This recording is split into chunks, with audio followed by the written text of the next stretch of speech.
Alright guys, I'll be right back. I gotta use the bathroom real quick. Give me a minute.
Alright, we back. We're back.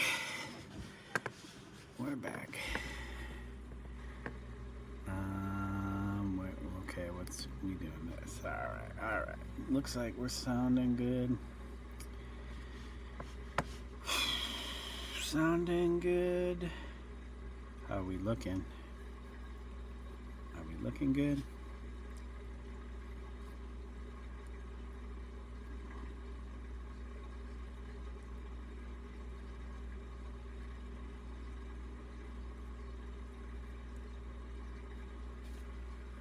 Looks okay. That looks okay. Let's see if we can find something to play. Just keep it. Ooh, what? Art Prof is live. Art Prof, you live? Come on. Dang, why aren't you guys bringing it up? After the. Alright. Come on, skip. Y'all.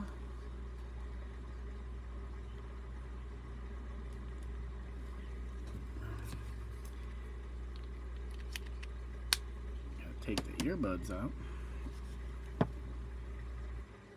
What are they doing? A silent stream? What's going on? Oh. It's not even playing. Come on. Relaxing Artist Studio Hangout. Ask us anything. It's hard to pick where to go. Not with this iPad. Okay, guys.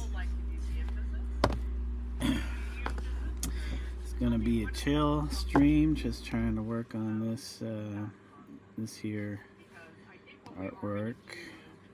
Cause we gotta get this done. Can't be messing around. There ain't no more. There ain't no time I can waste just playing around, painting, making oil paintings and stuff. Gotta get this done. This is what's bringing the bacon home. Teeny tiny bit of bacon. That bacon.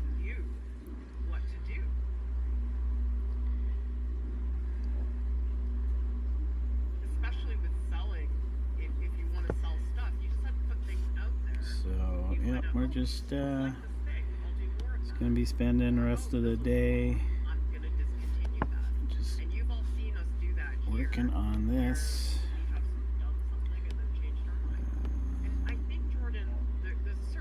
And probably the next week working on this. If I can sneak in some oil painting, I will try. It will probably be short sessions. Yeah. Alright. I do want to be with that.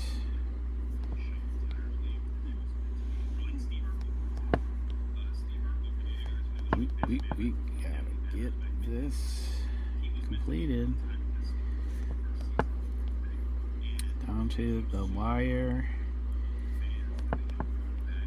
Can't disappoint. Or we could disappoint. We could totally disappoint. But that's not where I'm at right now. No more of that.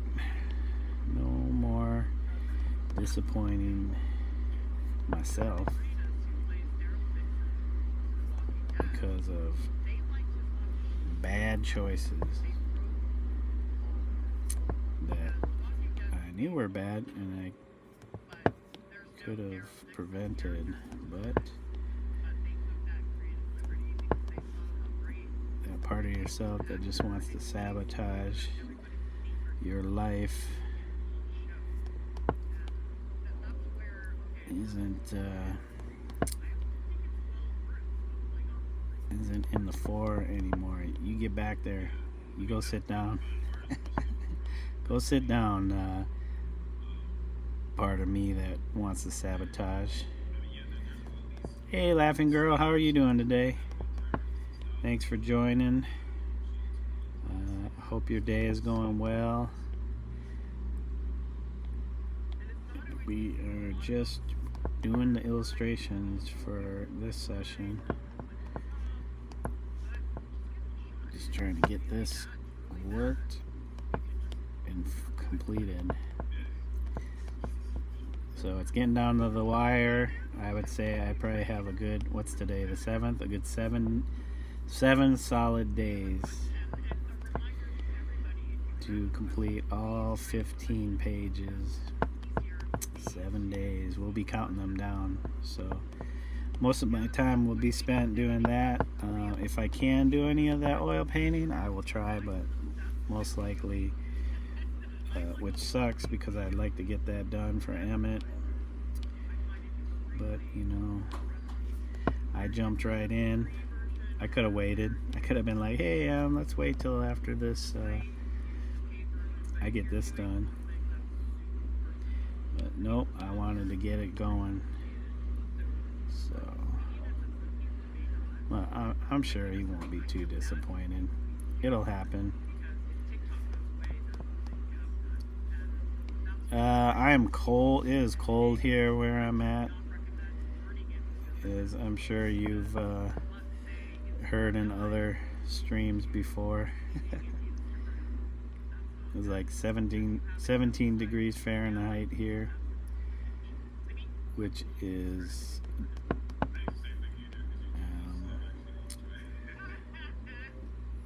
minus degrees Celsius, minus something degrees Celsius, minus more than 14.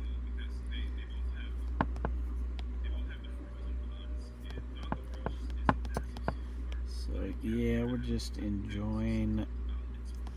I just worked this morning, just a little 4-hour shift at the hospital.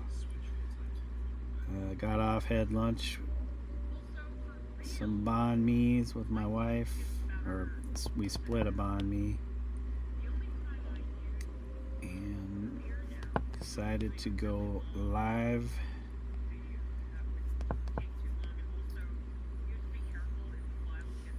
After watching Dondrell's live stream. So, but yeah, I got a little bit more done yesterday on the painting. Probably had a good solid 6 hours.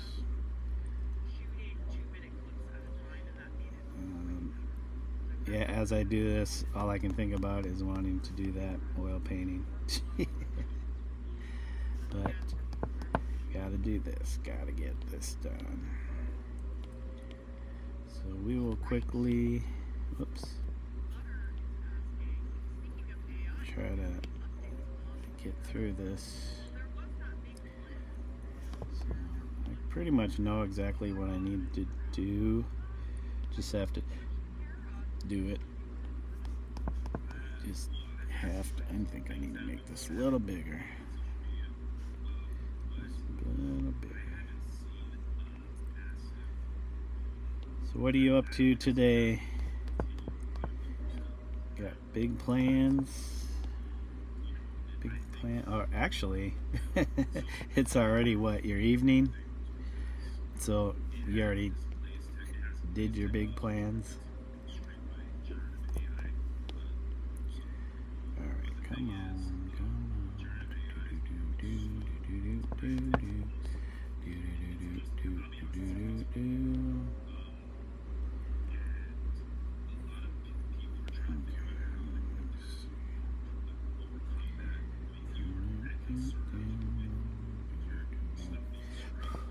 How'd that get on there?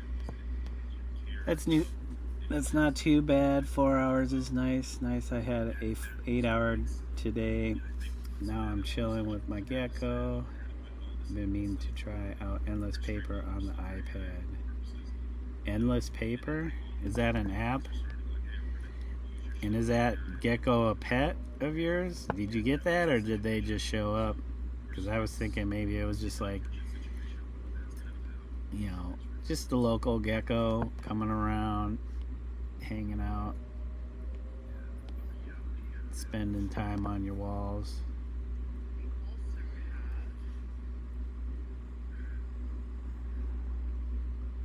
Endless Paper.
Oh, okay. So yeah, he's like a stray gecko.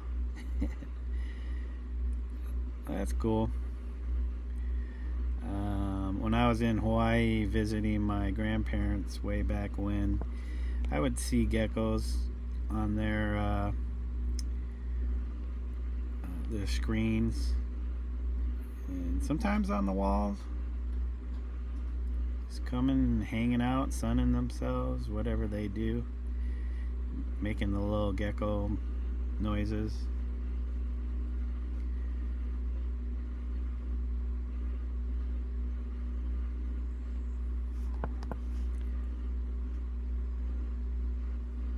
Oh, is that the end of their stream? Oh, it just ended. That's weird. Endless Paper is an app where you can do those endless zoom draw. Oh, okay. I've seen those. Yeah, those are pretty cool. Checking it out now. It'd be interesting to see what you come up with.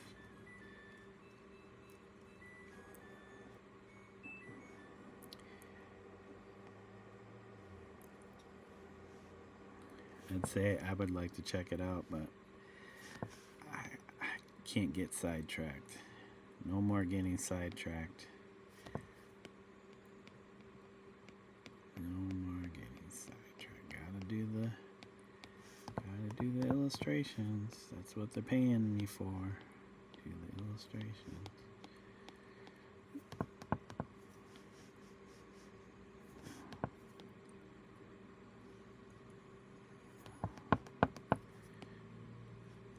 Dude, this keeps stopping for some reason. What's going on? It's weird. So much to deal with. And we also have Raisin who says I spent Don't years think caring I for my mom before she got my passed, so earbuds tries to out. self-care. Art, a long shower, whatever builds you up. I spent a long It's probably time this iPad needs myself. updating. Let's get to Discord Let's because I see. believe there is some stuff going on I bet. there. I bet maybe YouTube needs to update. Maybe YouTube. No, Discord does. X does. Amazon Weather. Okay, let's update all. Maybe even my operating system. There's a streamer named Sticky Shorts, and he does the endless paper. It's pretty cool. Oh, that's neat. Is that all they do? Don't get sidetracked. You can check it later. Yeah.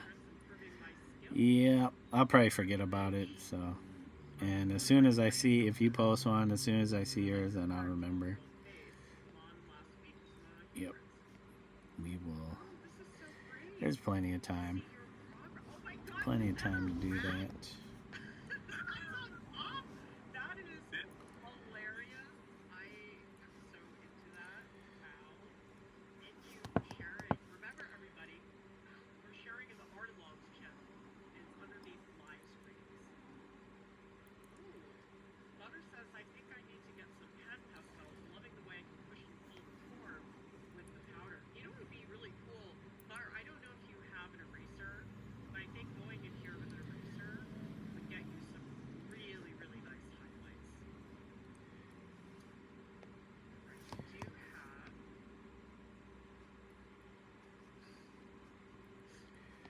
Tolly says, can you make more videos of artists you haven't heard of, particularly from the Caribbean?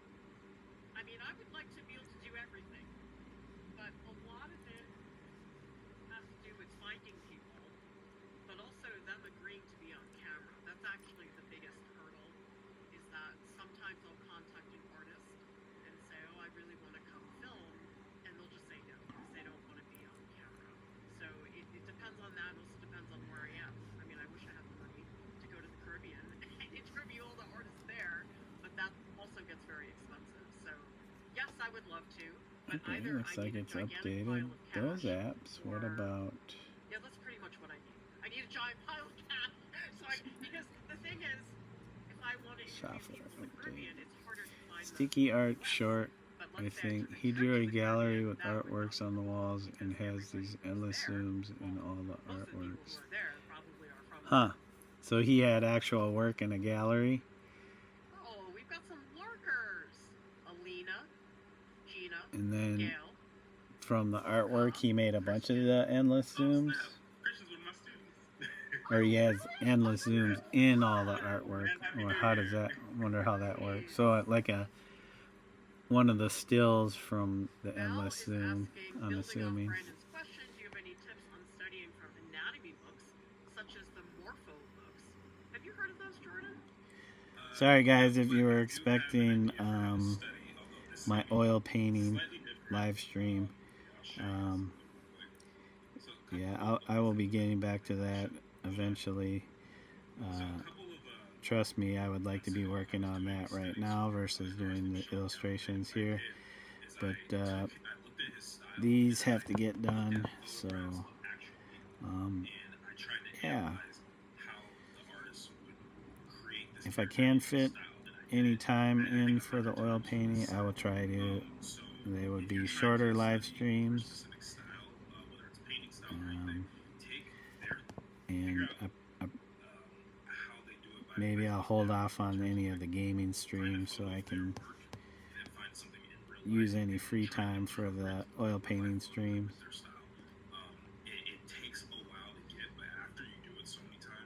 Oh, okay. That'd be great, Laughing Girl. I would like to check that out. The anatomy book that I really like Sticky Shorts. Extreme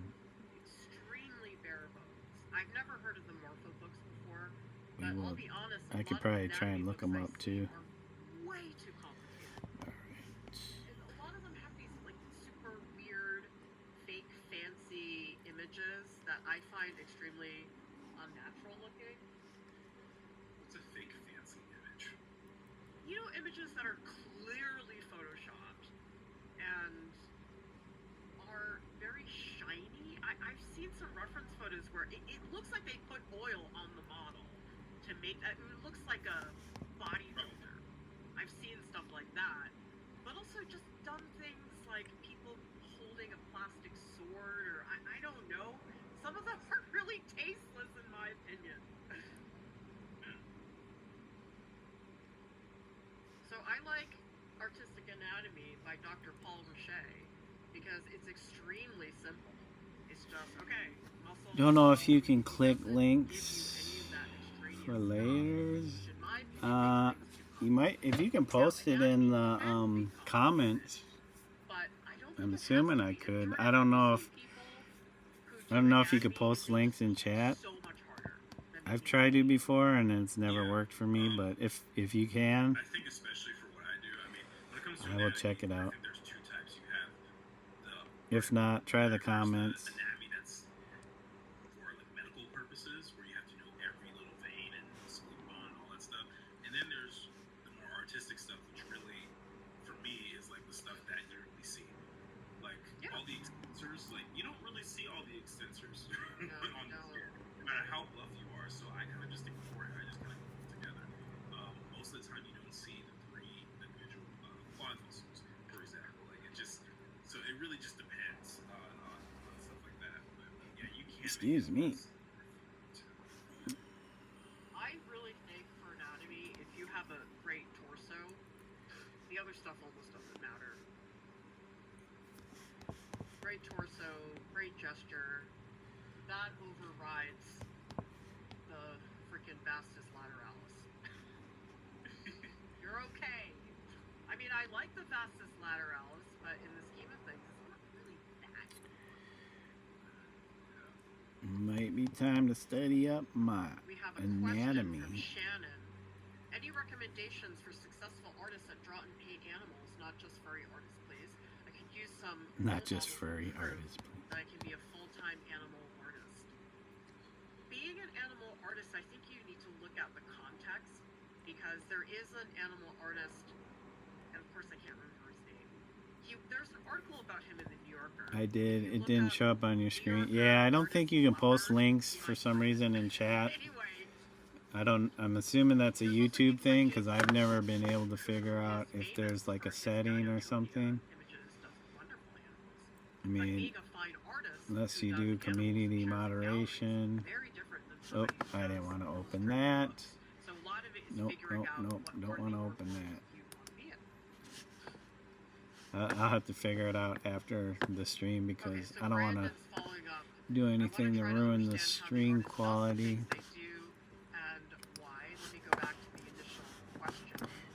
Nope, we don't need. Tips for art studies. We don't need any of I that. mean, they're sort of the same thing. I mean, Jordan, isn't there Did you try to some post it in the saying that comments imitation is where you begin? too? Something like that. I bet that's it. Well, I could post links, but maybe that's because it's my channel. Somebody help me out They here. probably don't Something want people about how you have to spamming start by people's copying. channel, so they probably make it That's definitely what I did as a teacher. I mean, when I so first that you started as a can't post teacher, links. I really felt like I was just copying my professor. I know I've seen But people post eventually I links found my before. voice. It took a long time. But a master copy, the purpose Okay, is not to there's. get, the I think if I perfect right click, Rembrandt painting. It's just copy about current looking at this address, painting and inspect, trying to figure mute. out, oh, how do you paint this? As long as you've accomplished that, who What's really the cares plus? if the painting Engage is with your exactly audience. That's What's not plus? the objective. The objective I is could to start a really break down poll his technique. or a Q&A. We also Neat. have a Oh, I've never seen that before on my chat. Huh. I wonder if that's new, recently new. Or they made like a easy access button for that type of stuff. polls and Depends on what you use, questionnaires. but usually not. Q&As, I would huh? guess. Kind of What I do Q&A. is I have a PO box, and that way I just know that Don't I get will always distracted. have that as an option. And I do 100. recommend, like, if you want to really sell long term, you will need Does that it because people throw may out need to send you 2? a return, Huh. and you don't want to Okay. send your home address as well.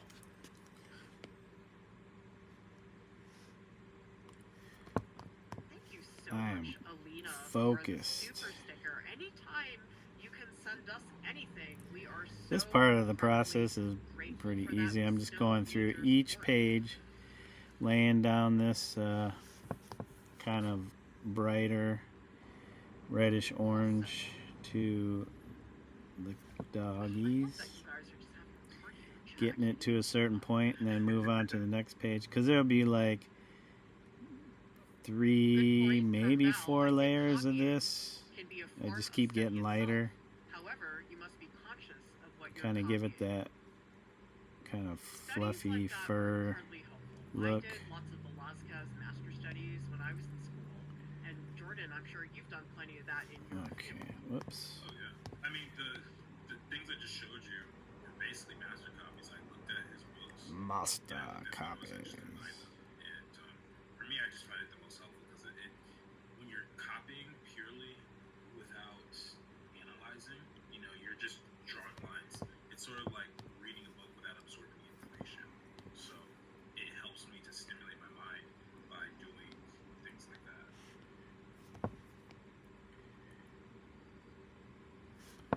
We also have a suggestion. Tolly says, I enjoy the videos of unusual places to shop art supplies. Can you do more places?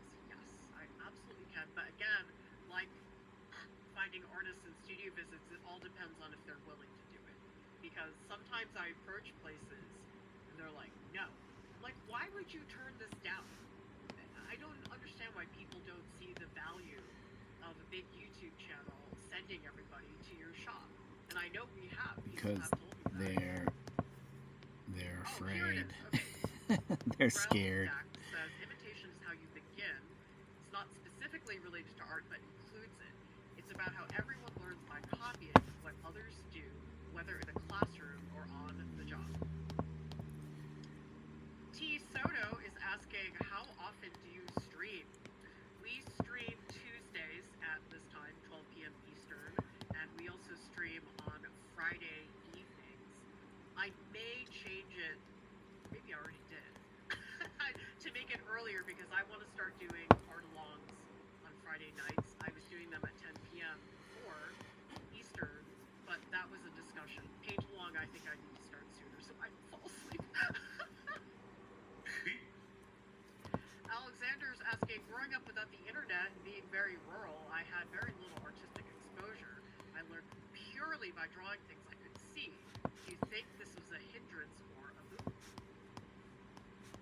I mean, if you learn to draw, I mean, that's great. I mean, I don't see how that would be a hindrance at all.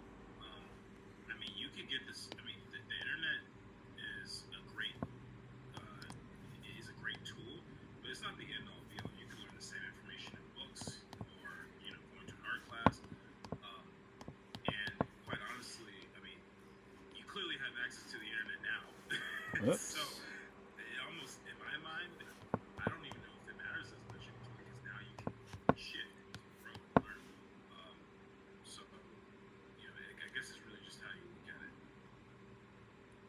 I do have to say, Oh man, come for on. me, does feel a little bummed that most people will not draw from life because images are so readily available. I mean, do you guys remember Yeah, that's a little getting better. magazines and cutting out the I will picture take a of your moment to drink crush? coffee though. My crush was Robert Sean Leonard in Dead Poet Society. I was obsessed with him in high school. And I remember going up and looking up It back is so I could find pictures of him. cold But outside. one of the comments Alright, that people made, I have a video about my old sketchbooks, and I go through all the ones from when, I mean, in some cases I was like 5. I have all these sketchbooks, and one of the comments that people made was, cold, oh my God, you cold, drew from cold, life cold. so much. You didn't really draw from photographs that much. Part of it is the convenience thing, but in some ways ways, I sort of wish it was the case, because Jordan, I oftentimes have to put a lot of energy into convincing people to draw from life. Yeah, I think it just comes down to a lot of us are lazy. You know, like. Excuse me. Yeah, okay, maybe afraid. I know it's still early for me, I've never really thought of it that way about being afraid. It's always like, but I just don't feel like I could take like a little time. 10-minute nap But people can and literally, then I've be seen all so many good, sketches of people just be drawing wide what's in front of awake. them. Like really, they'll have their But no naps, sketchbook no in the naps drawing today, with their hand, and they'll just draw the not art yet. around them. Unless I'm just, if you catch me like I'm not doing anything and I'm probably dozing off. That's pretty handy. So if this pencil stops moving, you know I'm dozed off. I have dozed off. There I are have. many circumstances where drawing from life makes things much easier. For example, Yep.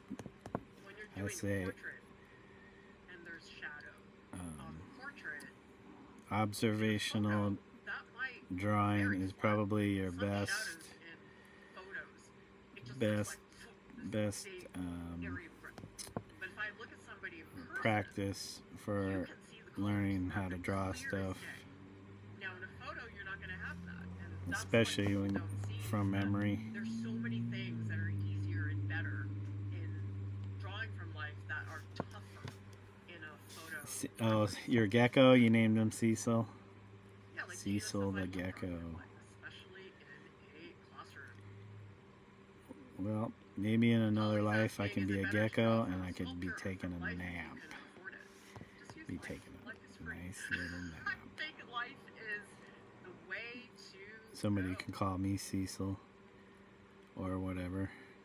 Remember, everybody, we are doing registration for upcoming workshops. And by the way, Jordan is teaching a creature design workshop. We're very excited because Jordan knows how to do so many things I have no idea how to do. But we also have workshops like pets and animals, cloud landscapes, how to loosen up, and also experimental printmaking. Thank you, everybody, so much for hanging out with us. And by the way, no Discord live chat because we were doing it during the stream. Thank you so much. We'll see you next time. I guess that's the end of the Art Prof Live.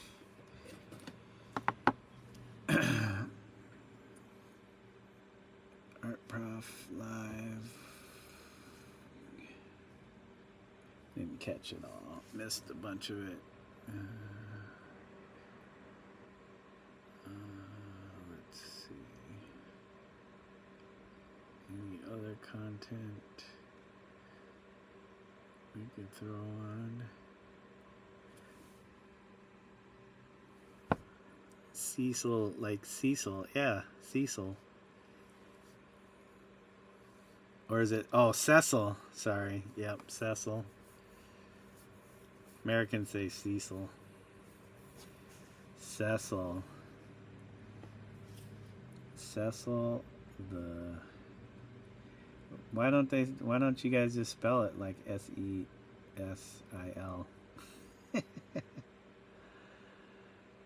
Oh, I was listening to Emmett last time. Because I wanted to see what he was working on. He was working on. Where is it? He was working on a cat image. And no US cellular, free commercials or ads on my live stream. So he's painting a cat, kitty cat. Cecil.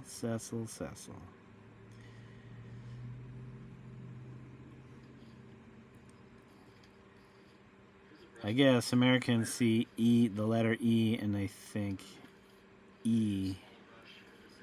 Whereas in other languages, not English or American English, the I is usually the E sound, and the E is usually the A sound, and the A is usually the Ah sound, and O is O, and U is oo, ooh, ooh, ooh, ooh.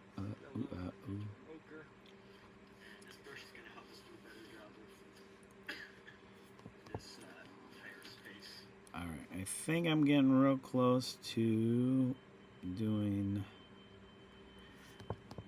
the bigger, fatter brush to kind of smooth a little bit of this out. This little funny texture I got going on here, just making squigglies all over the place to look like fur, squiggly fur. Basically, within the major areas, I'm trying to create like a unifying color. It's basically the goal. I feel like this one, her hair on her muzzle got a little wild. I wonder if they'll make me change that. But we're just going to keep moving along on this. Not going to get too bogged down.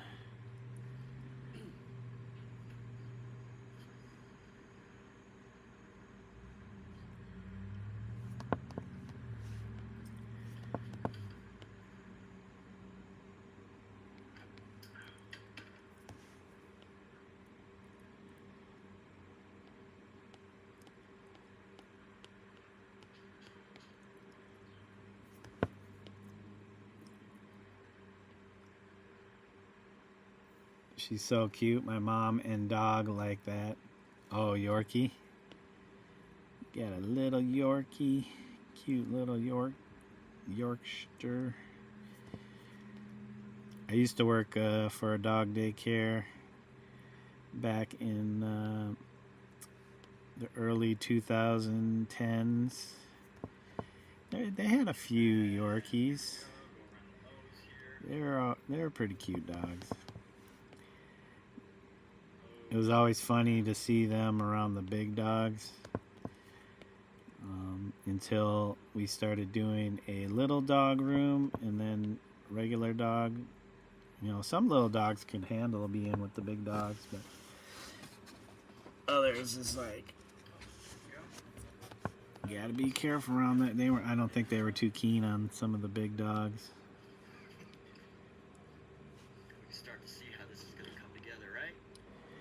Well, that was a fun period in my life. That actually, I ended up getting that job because I did a mural for the daycare. And at the time, I wasn't like I was getting tons of mural work. So the guy that owned the business asked me if I'd work for him. I said, sure, I'll take a regular paycheck. But the mural I did for them was probably the largest mural I've ever done to this date. It was at least 100 feet long by 14 foot high. So it was a pretty big mural. And most people would look at a wall like that and be like, I don't know if that's something I can do, or you better pay me a bunch of money to do that. And I told the guy I would do it as long as he paid for the paint, because at the time I didn't have any work and just wanted something to do, and that opportunity fell into my lap, and I was like, I am not gonna let that go to waste. So I created a nice gigantic mural. Took me about 5 weeks, I think. Yep, it was pretty much all spray paint. The sad thing about that whole thing is that that mural no longer exists, or at least the majority of it doesn't, because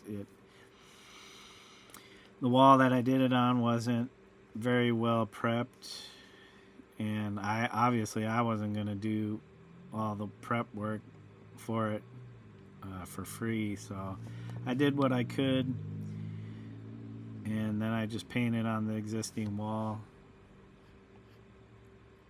And the mural lasted a good year, and then the weather just kind of beat it up. The Minnesota weathers, which are a lot colder than the climates here in Iowa in the winter, and their winters in Minnesota last a lot longer. the heat and the cold just beat it up. It was also on a south facing wall, so it was constantly getting direct sunlight. And I was using different types of spray paint too that were creating issues. And there was a lot, after the first year, there was a lot of paint that was peeling and just falling off. The owner did pay me. I came back, he paid me to fix it up, and I did. And he paid me to do it, and that lasted another year before it started falling off and peeling again. I can't remember. I don't think I did it a third time. So after that, that was pretty much it for that. But it was fun. I had a fun time. I did some other smaller murals for him on some of the other outbuildings. And then he moved a few years ago. I don't know, maybe 5 years ago. And then recently I found out he sold the business. But I think they're still running. He just doesn't own it anymore.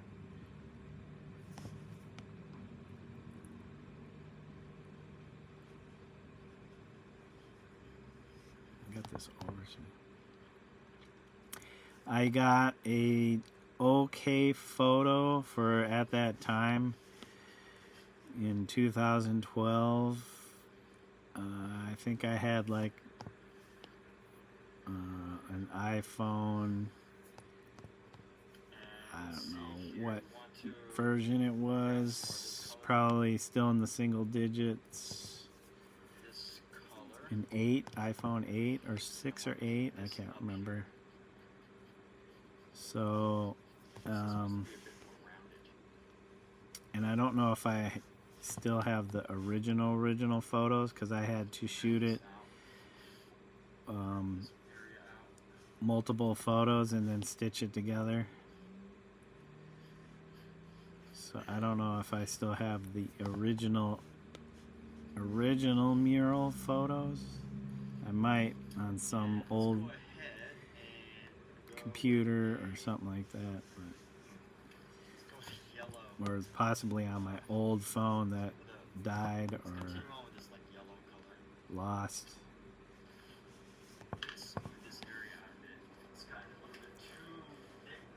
I'm gonna say that old. Was it that old? Probably my first phone that I got. iPhone that I got. I think I accidentally.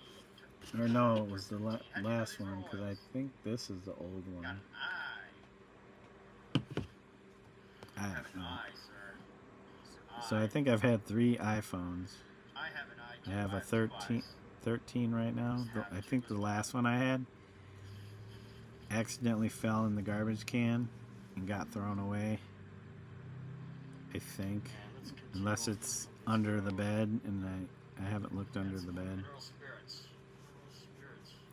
But I have a okay photo. Very okay photo of the mural.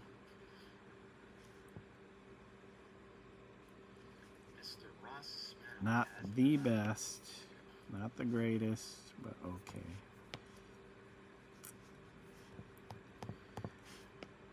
I'll have to dig around to see if I can find if I have the original photos that I stitched together.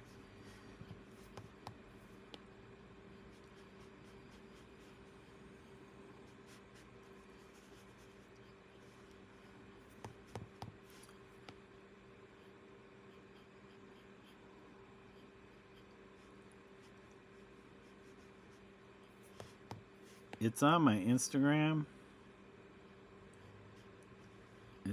But it's kind of hard to see on Instagram. It's definitely on my Facebook page. I don't know if my Facebook page is linked to my YouTube. I think I linked my art page, to it. I know it's in there. You would just have to go to the old photos, That's a general look. and then it's Now called I want to match this like it's called Procession. pastel green color. Or maybe I'll look for it and then post it in the community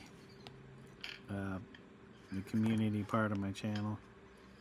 Get some white. Is a throwback, little throwback to a time long ago. Man, that's over 10 years ago, 12 years ago, 13 now.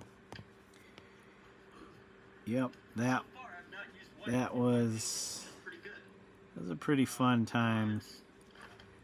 That mural took a long time. I have to pull out some of the white. 5 weeks is quite a long time to put into. I'd go there every single day. Little color here. You know, I wasn't trying to get, I don't think I was trying to get there super early, but I get there maybe around 10 a.m. and then work till like Pastel version of this color here. Super light pastel. evening, And that's what we're going to use to fill in this space. at least till like 5 or 6. So, you know, I'd probably put in at least 8 hours a day.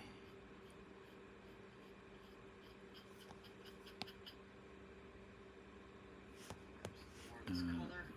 It certainly wasn't every single day, but pretty regular, just to kind of keep the work moving. I did start a canvas of it. Actually, I think I started the canvas first. Never finished that canvas, but that's another one that I would like to finish, just because that was the original idea, and then I was like, ooh, I got a chance to do this big wall. I'm gonna do this idea on this wall.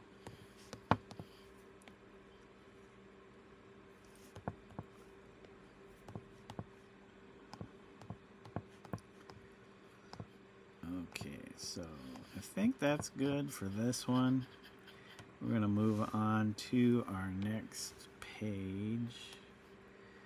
Is this one? And continuing on, let's go. We're going to use this green to unify this section and the rest of this platform. So we will get rid of this. Oh wait, nope, not yet. But I need that and that and this. And that's good. And we'll need to turn this back on, but turn this down a little more. So we need to do the outline. Alright. Holy moly. Yeah, I've done quite a few murals in my life, but that certainly was the largest. I've done some interior murals for people.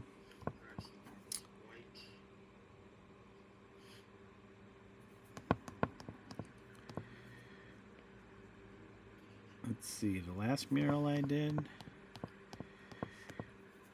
there should be a video of it. Actually, there's a video of me working on a dragon on the exterior of an outbuilding, which was the outbuilding for the dog daycare. It's called Rough Love Dogs. I actually did the sign on the side of that. I also did a sign on an old sign board they had for the front of their building. I did a big, what was it, 8 by 8, was it 8 foot by 8 foot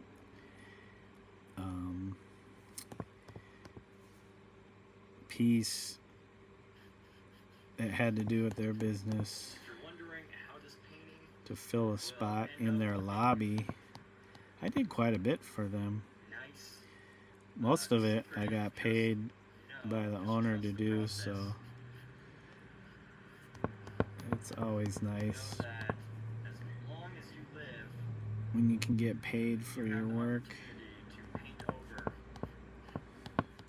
and trusting the process, as in trusting that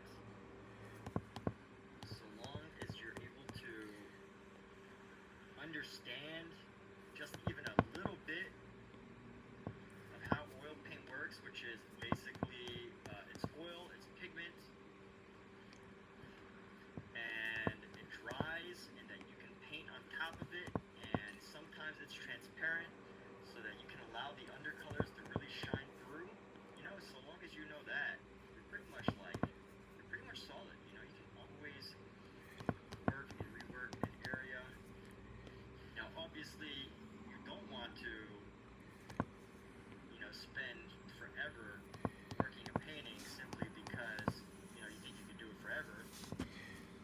That's not the purpose of what I'm saying, but just knowing that Okay, I think the ears are good for that right for there. whatever reason, you're not feeling good about your painting or whatever, you can just continue to work it and work it and work it. Now, the best artists know exactly where to put down colors, exactly what colors, exactly where they're placing them. I mean, I guess saying that they're the best artists is probably isn't the best term to use, but get the idea. The most technically skilled artists know exactly what they're going to do, where they're going to put the colors, how to mix them, what colors to use. And I'm going to turn this upside down because I want to paint the borders. Here.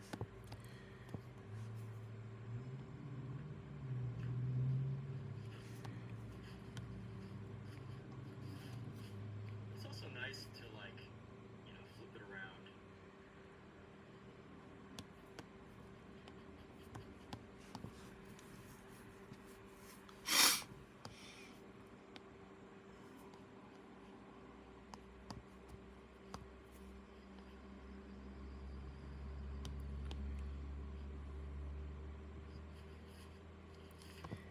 Yeah, it just sounds cold outside. So 12 months ago, I went to a business conference here in New York, and they're giving out these free sample packs of AG1.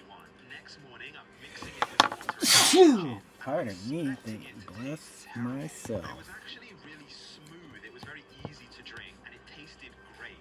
It's just a great start to the day. Oh, Not only that's does it kind of contain big. all of the probiotics that you That's need kind of big. for optimum gut health, it also has adaptogens, vitamins, and minerals. Oh, that where make sure is... your foundation Do I have to open one of these? and here's the best part, for a free year subscription. Check out drinkag1.com to start your holiday off on a healthier note. Thank you. Tap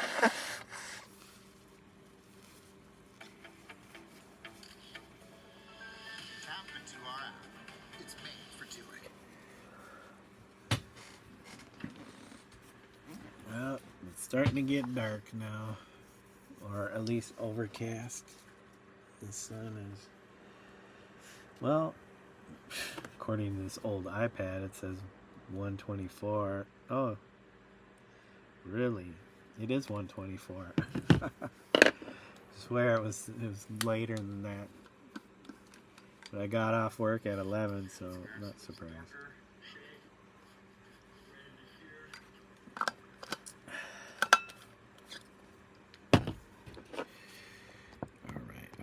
Alright, we gotta keep with this outlining.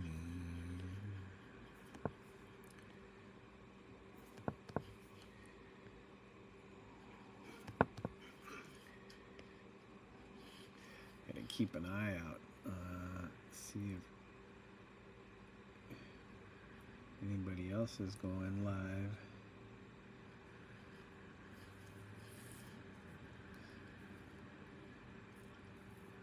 I see you have a compilation of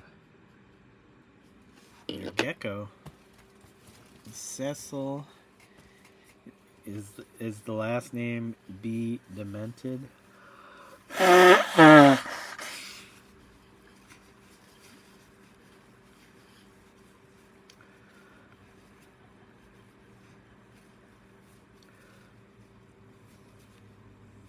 Cecil B. Demented. Here we go. So Can't remember what movie that was. it's gonna go green across the bottom. Go green.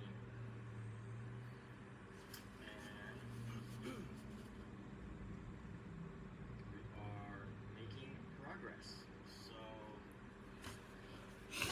in the main areas of color, Alright.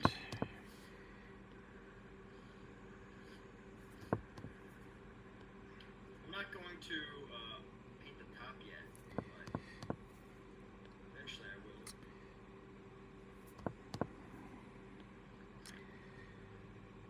So how I got the mural gig for the dog daycare was I did a mural. A friend of mine had a long wooden fence along his driveway, or has. It's still there. I don't know if the mural is still on his fence. He may have had to tear down the fence or something. I'm not sure. Or the mural kind of fell apart. Minnesota winters just tear stuff up. But yeah, I did a mural for my friend along his driveway fence.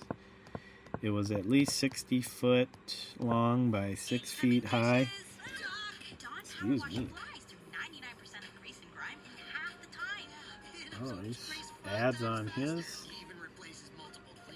He's got some ads. Come on. I can't even skip it. So yeah, I did that mural on his fence. I'm gonna go into here. We're gonna create a Be Demented. Yep. I did that mural on his fence. almost works like watercolor. Because Probably took me a couple weeks to do, all in spray paint. a lot of mural spirits. I do have a photo of that one too. I'll have to put, maybe I'll try and find all my murals and post them up again. Little throwbacks. Again, the photos, that photo's probably better than the other one. Just because it's not as big. Because the other one was so big, I had to shoot it in multiple stages.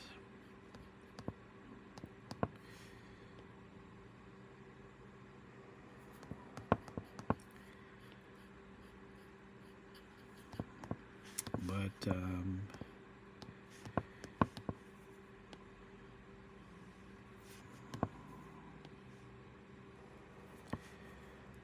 what was I saying?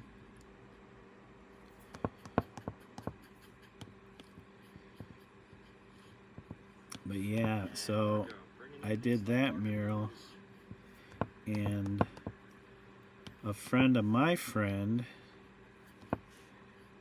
who I got to know a little later on afterwards, saw that mural, and he knew the owner of the daycare, and he suggested that we hook up. And I'm assuming because the owner of the daycare, he was kind of an artist himself, kind of a street artist, but I guess he was looking for people to do art on the building, and probably couldn't find somebody that would do it for cheap or free. So I was that person, because I was not, even though I'd been doing art in the Twin Cities, which is Minneapolis and St. Paul, for years, I was still, nobody knew who I was. People still don't know who I am. But I had my circle of friends, and those people knew that I did art and stuff like that.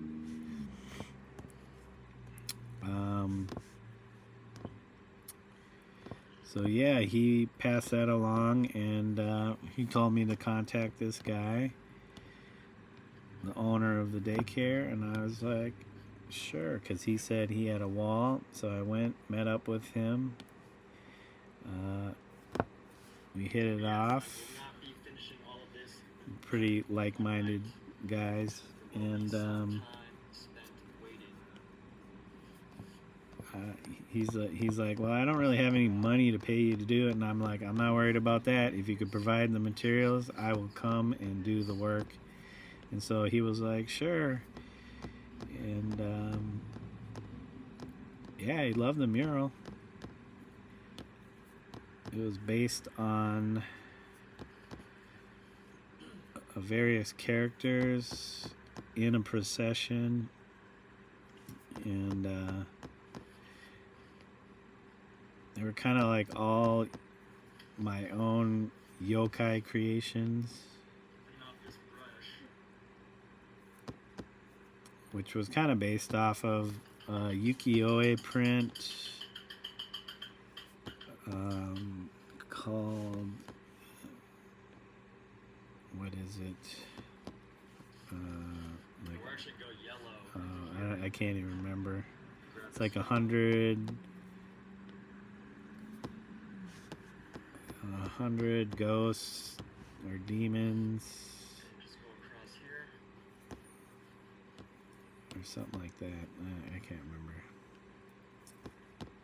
So I kind of did my version of that. Did my own characters. And I had that all sketched up. And when it came to actually This is an doing ancient technique that I'm using. the mural, I was Ancient like, technique this would be perfect. I already have the drawing done. of the invention of oil painting. All I need to do is paint it. This technique has been used for centuries. And so I went with that because it was already a big drawing sketch. Basically underpainting. Now,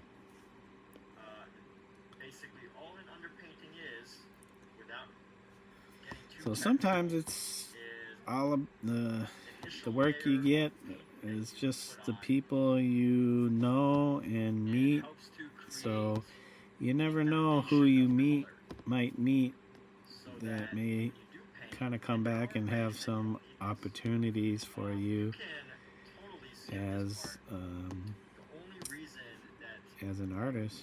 well, there's a lot of reasons to do it, but the main reason to do it is that it really helps you to unify certain areas, help you establish color, and once you got the colors down, it becomes easier to like visualize the spaces that you're working with. So tons of benefits to doing this. But at the end of the day, if I wanted to do this a different way, the way I would do it is basically just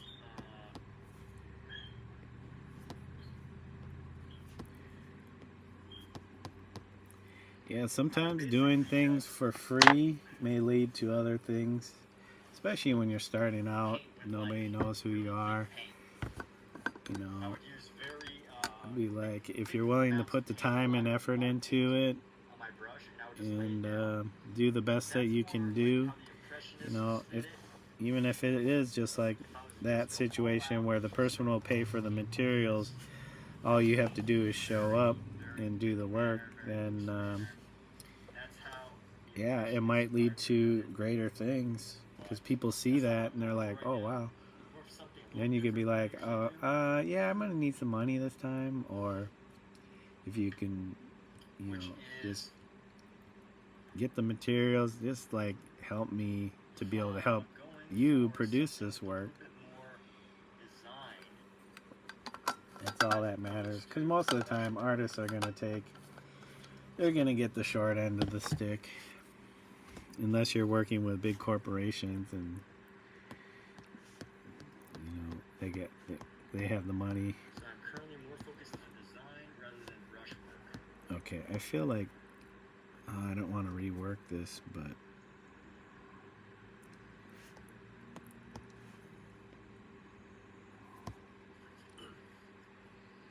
because she looked very skinny in the back end there, and I think her tail needs to come up here.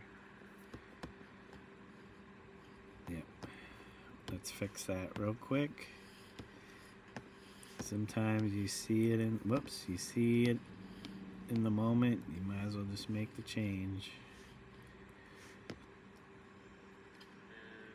Let's see.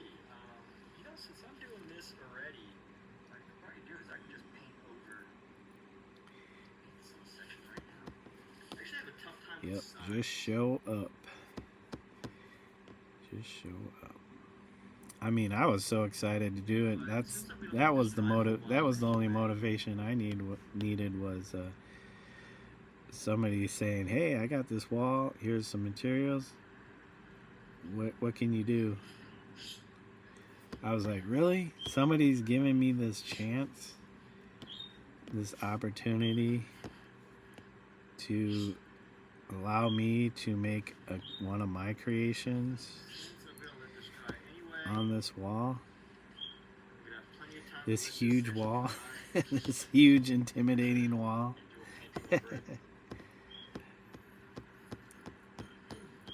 I don't think I was intimidated by the wall. I was like, wow, man, just imagine this image right here that I have on this wall.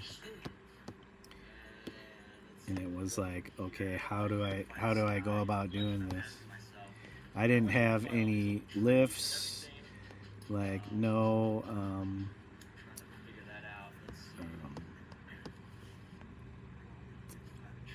what do they call them? Like scaffolding or anything. I used 2 or 3 different ladders. A very tall one that could reach to the roof, a mid-sized one that could go, I don't know, maybe 9 feet, and then just a little step ladder. So I was running up and down ladders constantly.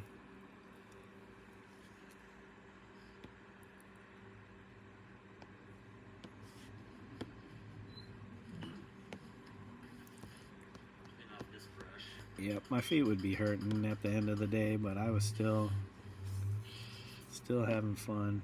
It's like, man, this painting is gonna be so awesome. This painting is gonna be amazing. Then the owner would come out, see the progression, and just be like, oh, wow. Like, I can't believe this guy's doing this. I had that with another friend of mine. I did a mural, interior mural, all in acrylic. It was a jungle scene. Definitely getting new countertops. And Shades. Right now. when I was getting laying out the scene and putting in the various animals, he would periodically come through and check it out, and he wouldn't say anything, and I was like getting worried. I was like, oh no, he doesn't like what I'm doing. But he didn't say, oh, stop or anything. So I just kept going and going, and that was a good 4-week project, and it was on a 9 foot by 11, maybe 11.5 foot wall. I don't know how many meters that is. Let's see. I'm getting sidetracked, but that's okay. It's just a moment. Okay. Feet, 2 meters. So this is not our sky. So 1 foot, 3 point.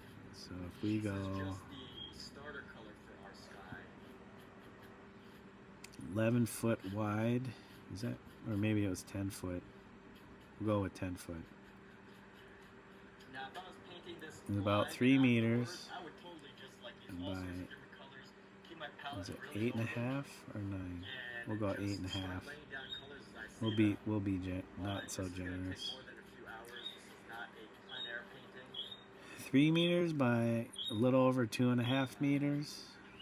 You know, in some cases, if I had to, I could finish this painting much So a decent sized wall. because I'm doing So I was putting all these different types of animals and creatures in this jungle scene. So it was pretty realistic, or done in a naturalistic style manner. And yeah, he'd come in and look at it and not say anything, and then just go off and do whatever he was doing, and then kind of come back again. And this went on for like, so it was split up into two-week sessions. There was like a week in between where I had to come back to Iowa, and then I went back. And so when I finally finished, I was like, oh, so what do you think? And he was like, geez, I didn't think you were going to do all that. And I was like, oh, that's why you weren't saying anything to me, because I was going above and beyond what your expectation was. Like, I was way out in the stratosphere, like out in space. He was like, I was just expecting you to do like maybe 3 to 5 animals. I did like, shoot, I didn't even count, at least 30 or more. I just like filled up. So for me, that project was like my Sistine Chapel. And that's how I described it to him. I was like, this is like my Sistine Chapel, dude. He's probably like, what is a Sistine Chapel? Hey, Wendy, how's it going? Yep, just working on the illustrations for the kids' book. Trying to get this outline. I think this needs to be thicker.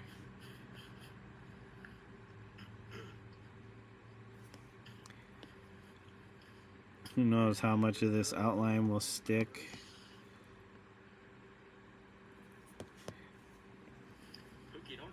But yeah, he was pretty, I mean, afterwards he was pretty happy with the end results. I got a pretty decent picture of it, not the best. That was back in 2018.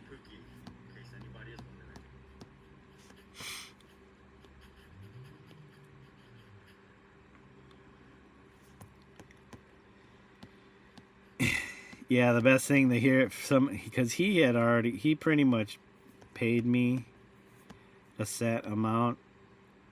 I think what happened was he was worried I was going to come back and ask him for more money.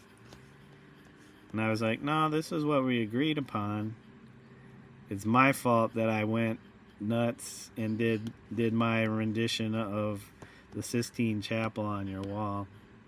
Not a literal rendition of it, but the jungle equivalent of the Sistine Chapel on your wall.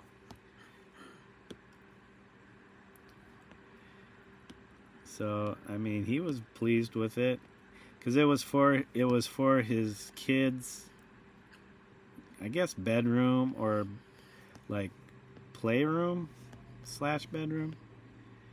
And I thought,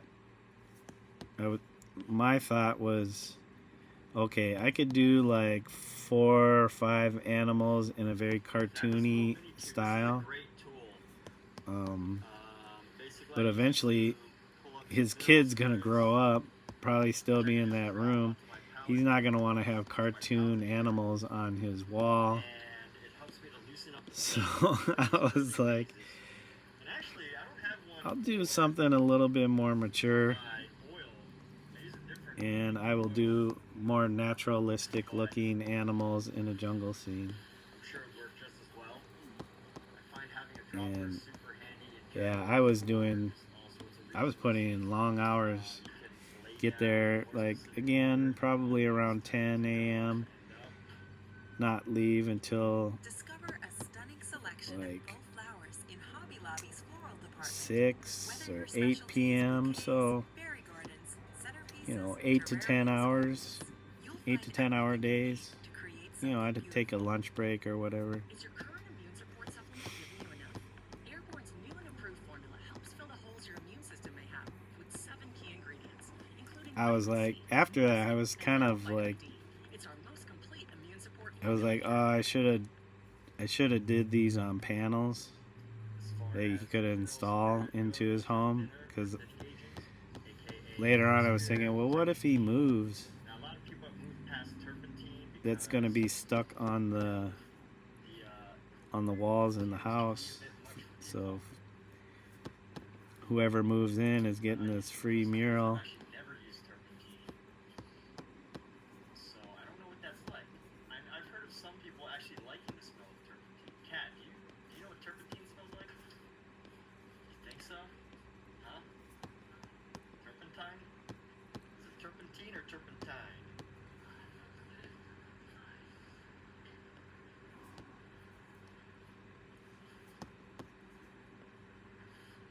And the way I actually think this works, by the way, people,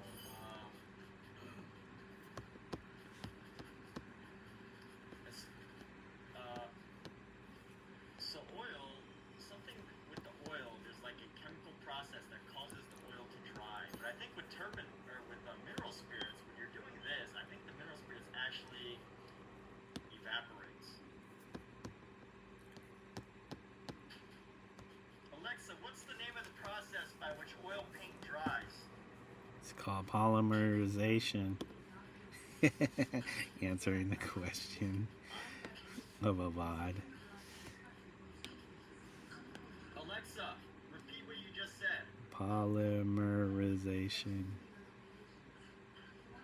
Alexa, repeat. Alexa, repeat last question. Alexa, off. Alexa, what is the name of the way that oil paint... Alexa, what is the term Alexa by which oil paint is not dries? listening.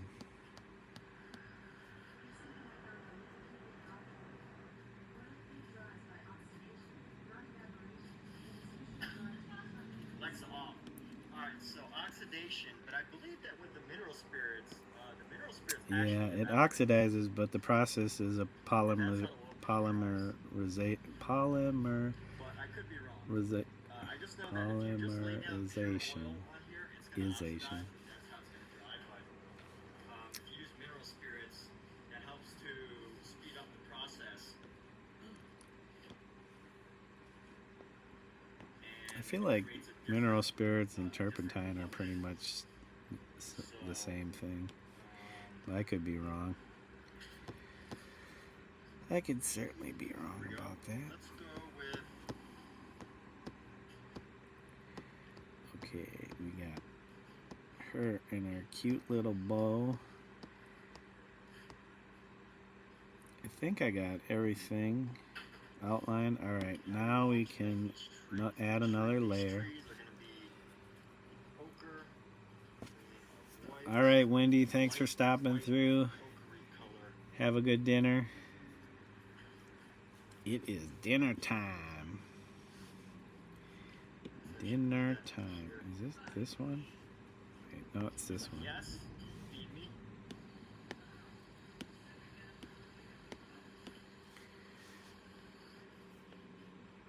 Nope.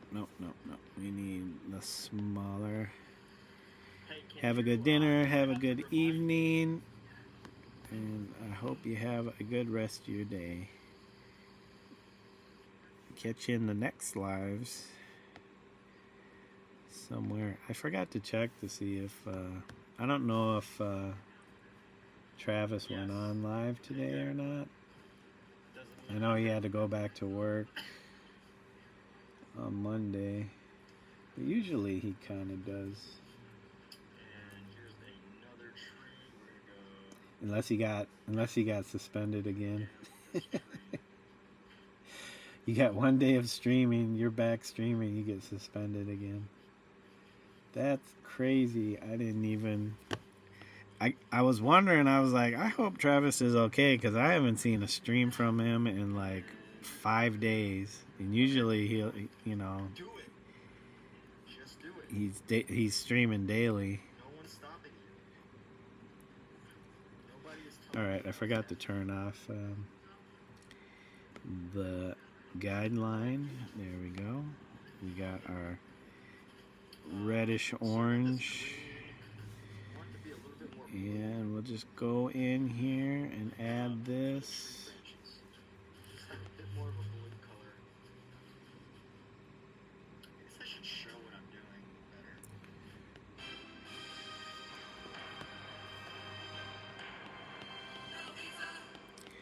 I mean, geez, it would be nice to get that YouTube ad money.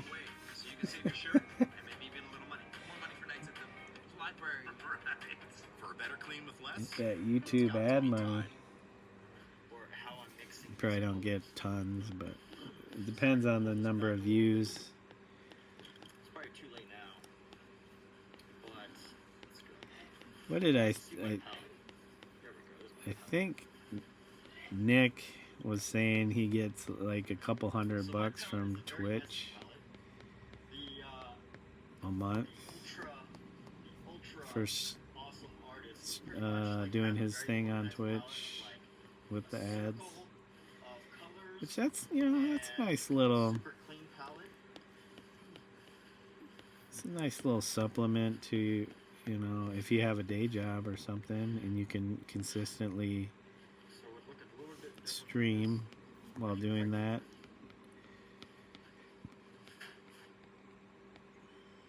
And I'm just gonna use this color for our trees here.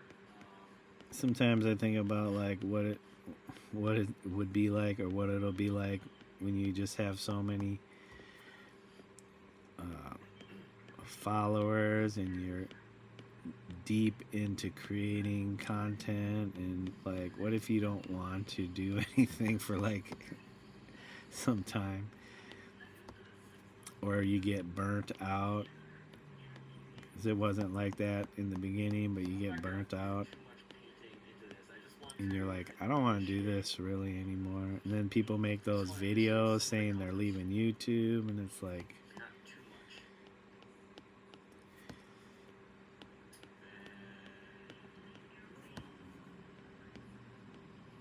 I'm like, why do people even bother making those videos? But I guess you don't want to if you have such a huge following and they kind of have expectations of you as a creator, you kind of don't want to just ghost your followers.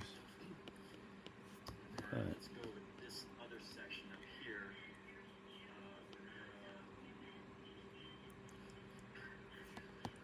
I want to keep this a bit loose as far as how it looks. I'm not going to do like a flat color because it's a palm tree, and palm trees are very unique in their designs. But I don't have to worry about that right now. But actually, Make this tight I've so that later after doing the oil painting, just those 3 streams, and I've got the most views. One of them was like almost 300 views. I'm like, what I can do is I think the most I've ever had just at one time was like 100. and we're gonna go around the cat's head. But it's been slowly growing. This, and we're I just think gonna- I'm there's these 2 trees. well past a quarter of hitting that 1,000 mark. So I think there's been at least 10 new subscribers, 10 to 20 new subscribers within the last week or so. I haven't looked at any of the analytics, but I don't want to get caught up in looking at my analytics. Then I get obsessed with like, oh, it's got to be doing this or that. I'm like, nah, it's gonna grow naturally whether you do whatever to try to get more followers. Here's a fun actually, you know what? It's not a roll, it's more of a trick. Here's a fun Yeah, trick. so right now I'm at 259 unless it's gone up again. Basically what it means And I swear last week the objects that are further back I was like at tend to be 245. So that's not too bad of a growth for, just for really, I think those three streams, those three live streams, and also doing I think the dual stream with Emmett here that we did, which is on his channel, I think probably helped drive some people to my channel, because he's got like 8,000, he's got just over 8,000, probably 8,130 followers. And I'm like, this dude just live streams straight just oil painting sessions. I mean, he does a lot of shorts too. One of his other ones he live streamed, he went to this particular area in LA that has all these different galleries, and he went into the galleries and was like live streaming, looking at the art in the galleries. That was pretty cool. The very first gallery he went to, and he got there early in the morning, probably between 7 and 8 a.m. He was in there and he was like live streaming and looking at the art and stuff like that. And he was like in there for at least a good 5 minutes. Then the people in the gallery came over and they asked him what he was doing. And he said he's a artist and a live streamer, and that he was live streaming, and they basically told him he couldn't do that and he had to leave. And I was like, you guys are idiots, because this guy's giving you exposure. Maybe you're a gallery that doesn't even need the exposure, but you never know like what could come from these people that come in. I don't know, maybe they thought he was not what he was telling them, because maybe they saw him and they were looking at him like, oh, who are you, dude? You would go into a gallery and live stream? I mean, just like out of the blue?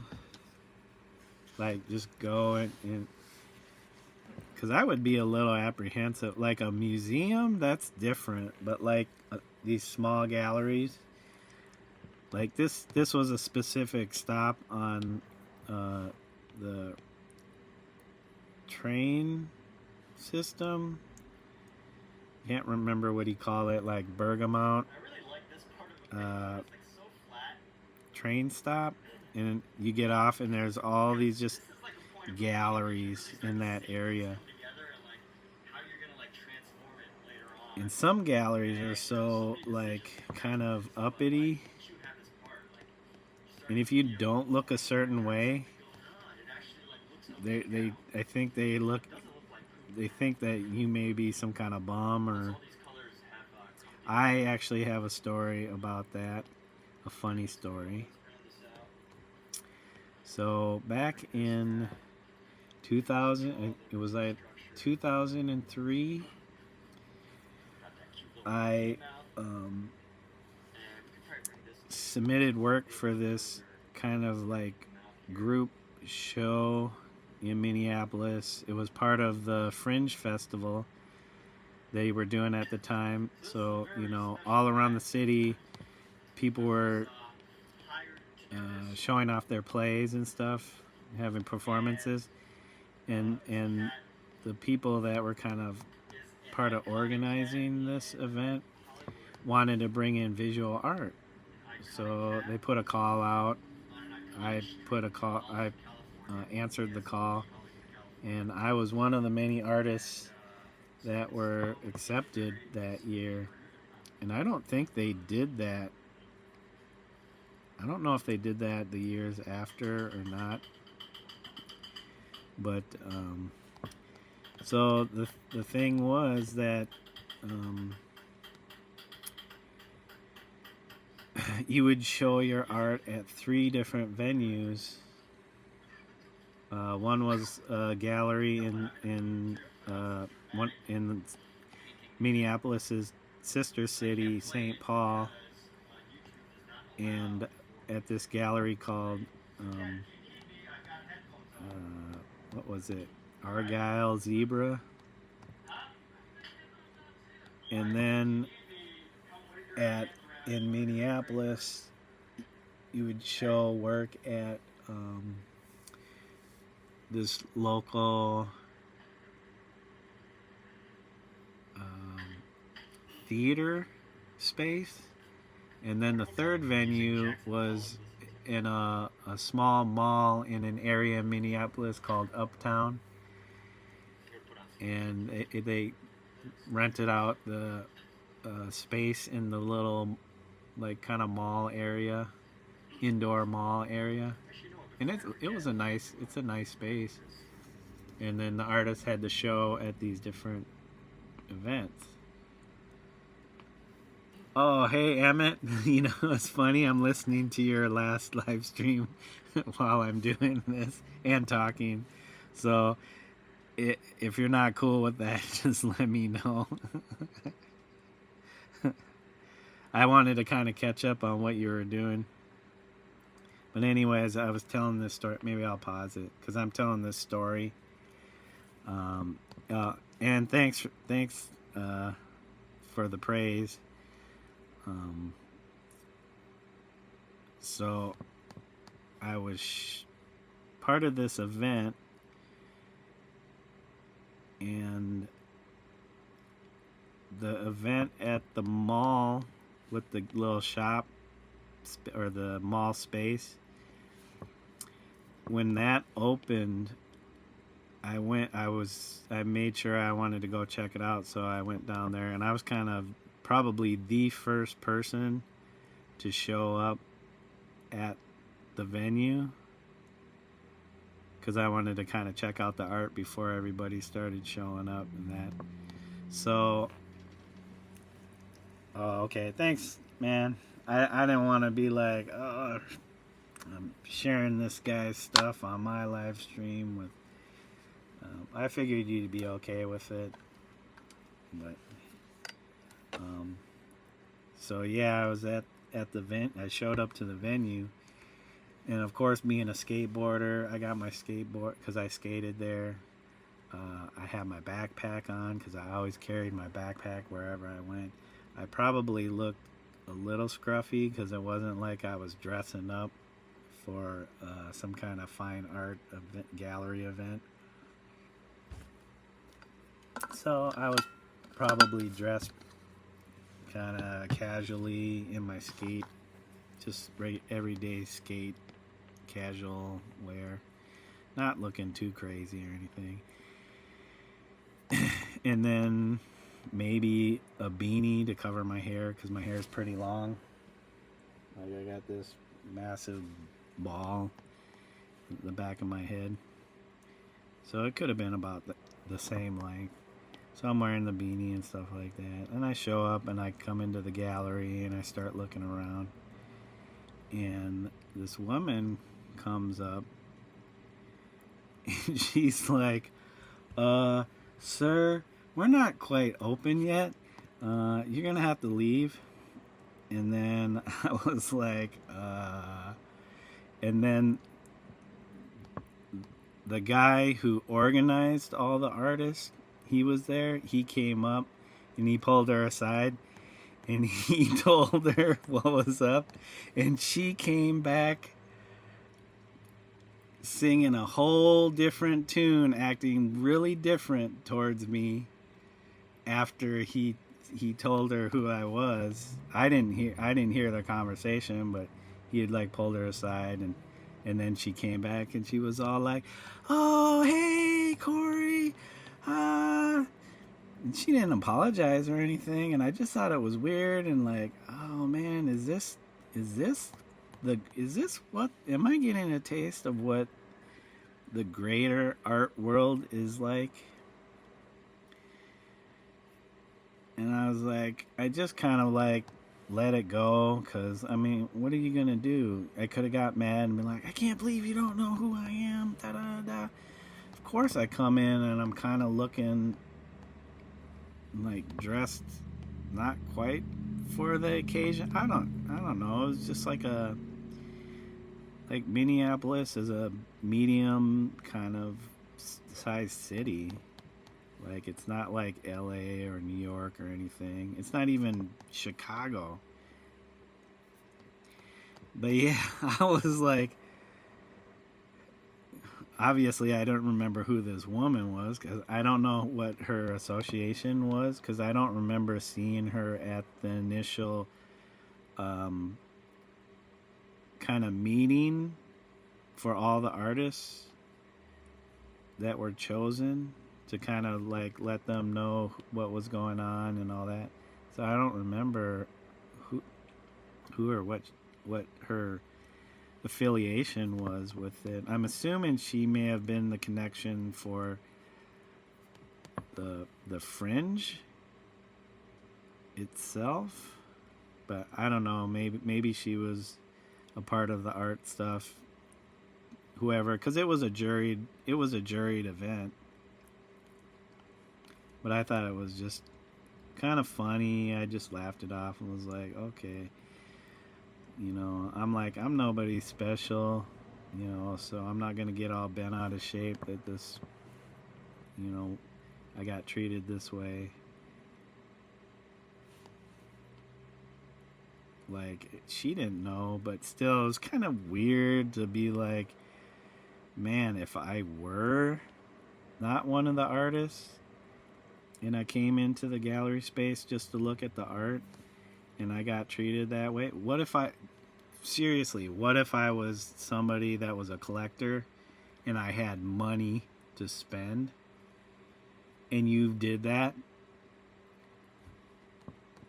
That especially if you're collecting, you're getting a percentage of the sale and you just did that to a potential buyer or collector.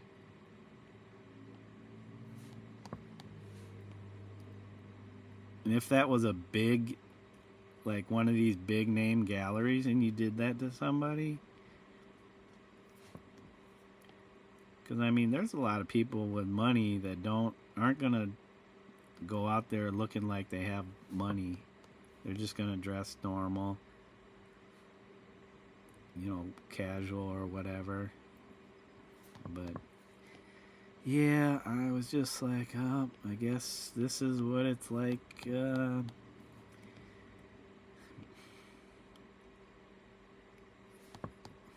don't want to say it. This is what it's like to be black. Like, this is what they have to deal with on a daily. Like, okay. Which is sad. It's not funny.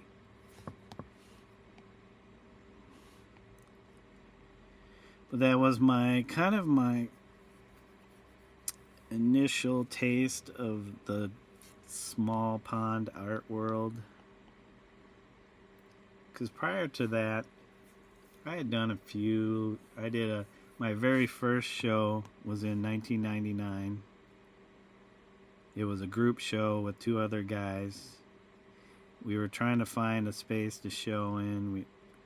I certainly wasn't having any luck, because I went to like one of the kind of premier galleries in Minneapolis to find out some information about, you know, having a show there. And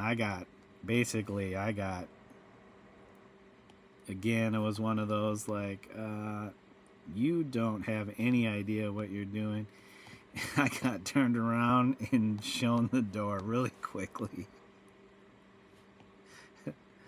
Like, you just don't walk in here. And it's like, I don't know. I didn't go to art school.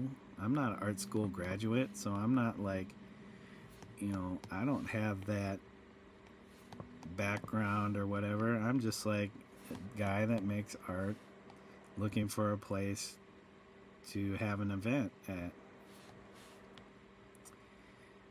So, of course, I go to this gallery thinking, oh, yeah, they'd probably be open to this kind of thing. They're a gallery.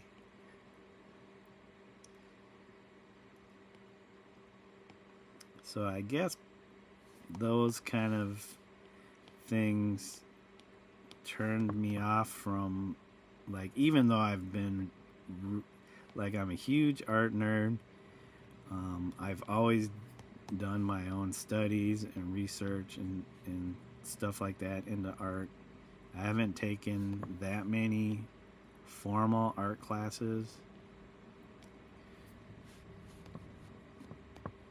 And but I've always followed, like, you know, art, always going to the galleries, the local, like, museums and stuff like that, looking at art and stuff like that. It's been pretty much my life's obsession. And after those kinds of things,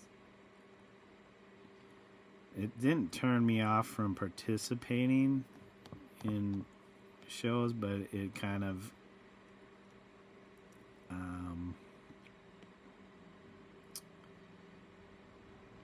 gave me a little introspection into, you know, how somebody that is unknown, untrained, doesn't have the experience, can be treated in the, ooh, why am I erasing? I don't want to erase. Kind of in the greater art world or art market.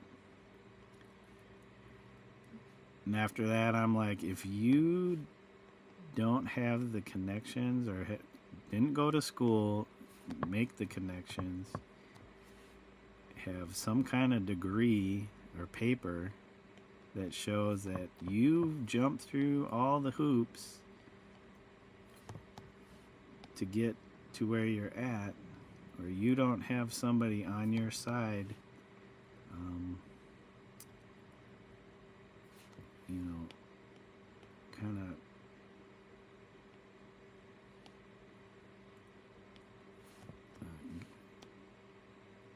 like showing you the way, then, you know, you're not going to be taken seriously, and you're going to have to work extra hard. Extra hard. You're going to have to hustle, and even then you might not make it in this, you know, the high-end art world, the blue chip markets. So I just said, F it, I'm going to do my own thing, and I don't care. I'm not going to try and push it. I'm just going to do art.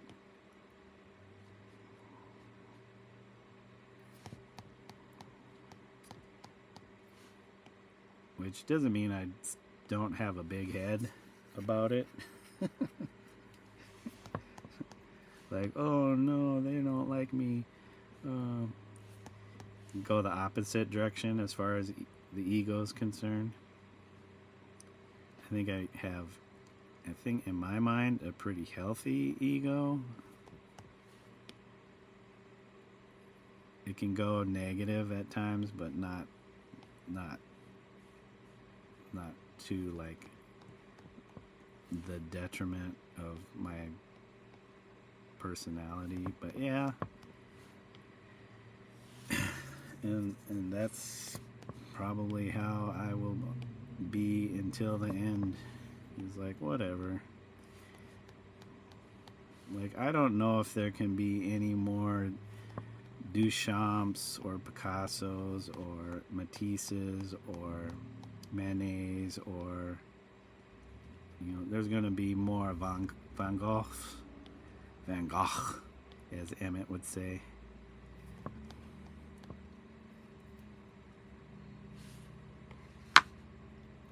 Yeah, if you're not jumping through those hoops, it's definitely going to be a lot harder for you to break in. Plus, the thing is, there's so many people each year. A new class of people are coming into the, you know, trying to get into these art schools. There's just so many people, and I'm not trying to say that people can't make it. I think a lot of people's expectations or ideas of it are too out of whack. But I mean, if that's your thing and you have that drive, just go for it. Whether you make it or you don't, you gotta. That's what you have to. You gotta think, I am gonna make it. I feel like deep down, I've always had that, but then it's softened to, okay, you'll be okay with, whatever that made it is in the art world. So if that means like you're considered an outsider artist, then that's fine. Because it's funny to me that in the beginning a lot of artists were outsiders, and that's how the market was created. I mean, a lot of them went to schools and stuff like that, but what were the schools like back then? Because the art market wasn't like it is nowadays. Maybe on a certain scale. Maybe it still acted the same. It's just the amount of money that's gone into the art market is just grown so much.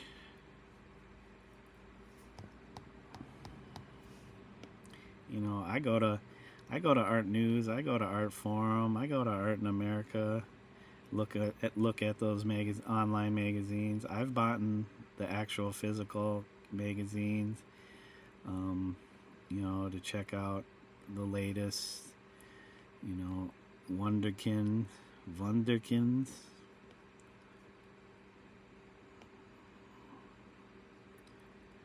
You know, who's the next thing, and it's just like a sea of just a lot. And for me, I'm like, oh, I didn't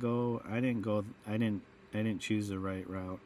I mean, even though back then I was like, I knew, you know, art school was probably the way to go, but I didn't make the effort to kind of prepare myself for that. I just did what I wanted to do, which was make art, go skateboarding, enjoy my life.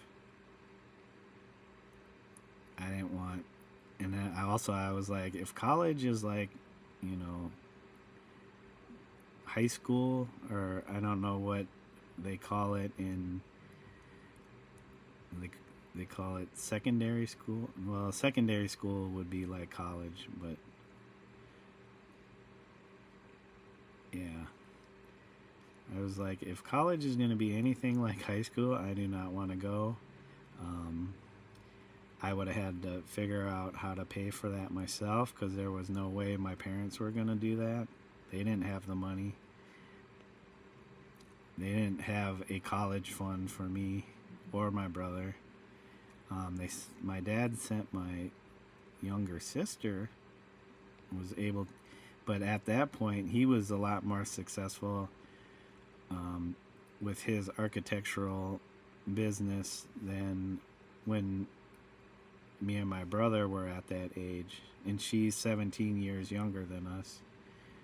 So yeah, he was definitely had the money to be able to do that, which is fine. You know, it's cool to see my sister go to college, higher education, and graduate and all that.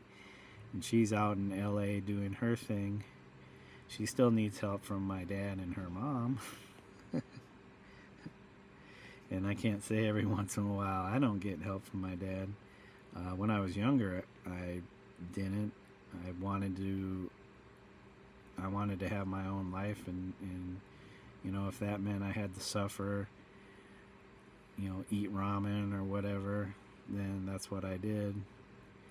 You know, did without for many years, just to have the freedom to do what I wanted to do.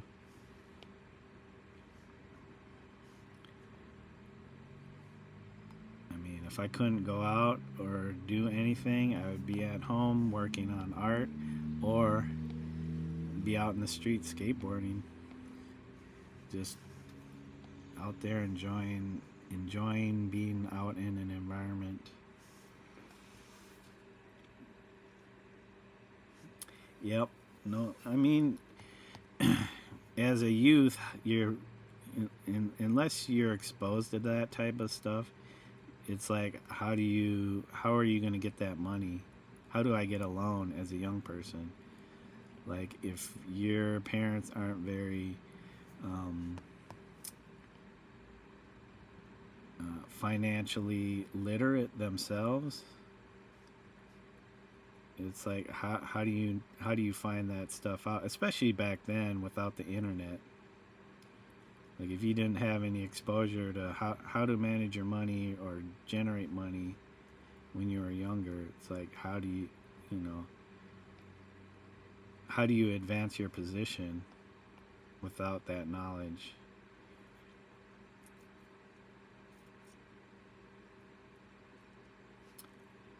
So are you saying your older sister was able to pay for her own schooling?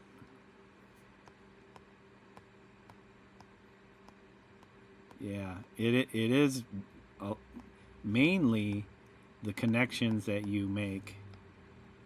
Because if you're in school, you're connected to, even though it's the academics, you're more connected, and it's seen.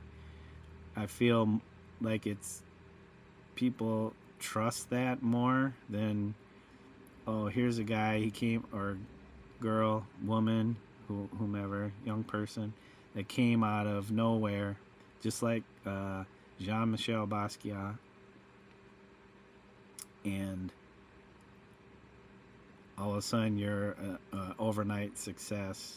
And people are like, oh, even though he had success, people still thought, like, oh, he's a mascot. It's because he knows Warhol. He was doing his thing way before Warhol entered the picture, so he was already a successful artist before Warhol. You know, so.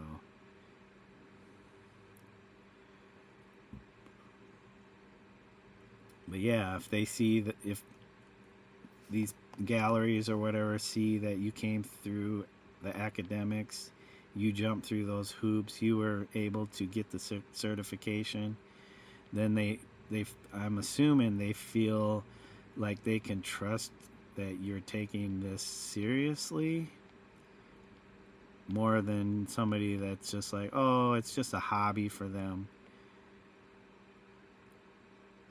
Like, what if it's an obsession for them, and that's what they do, and they're trying to do the most they can to be like the one that's going through academia.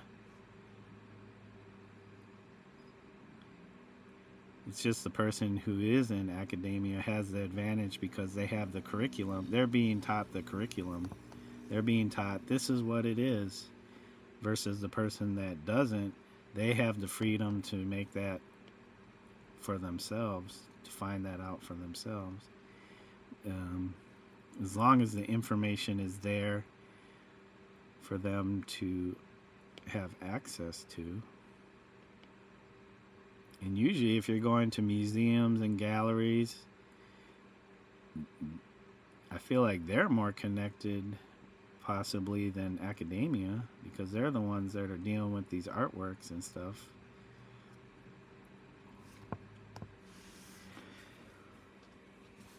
Oh, your parents paid for your sister, but you didn't feel like they would do that for you, or you didn't want to feel like a burden to your parents in that sense, that you would ask them for the money and if they had it. Because I can't say at that time if my dad had the money or not. I know at that time we were struggling more because he was still trying to get his feet on the ground as far as, establishing himself within the local architectural market.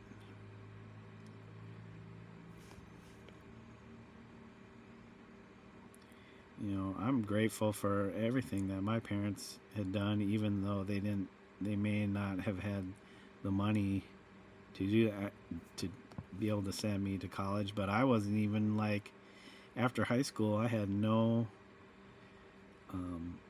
desire to go to college. I just wanted to go have fun and skateboard and make art and just be free and do what I wanted to do.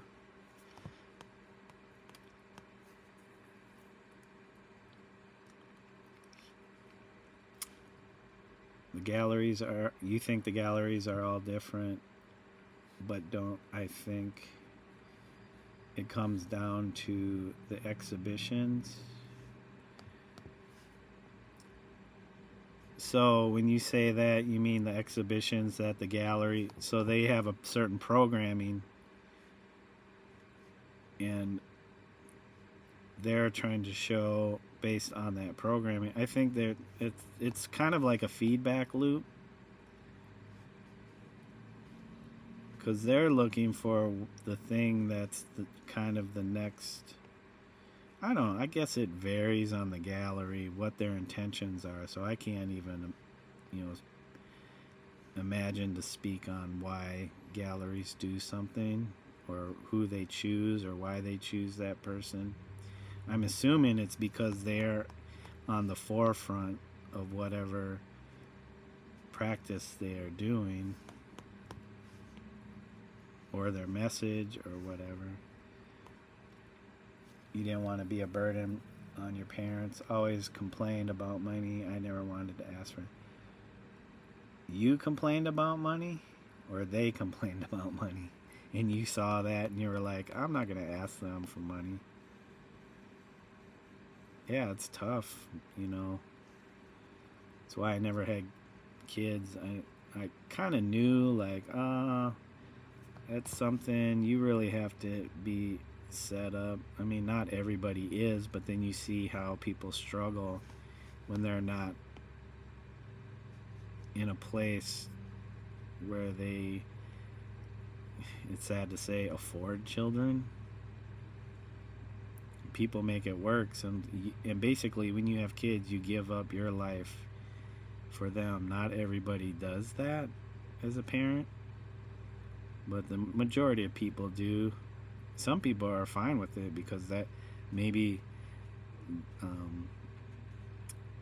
that's kind of what they feel they were put here on earth to do, was to be a parent.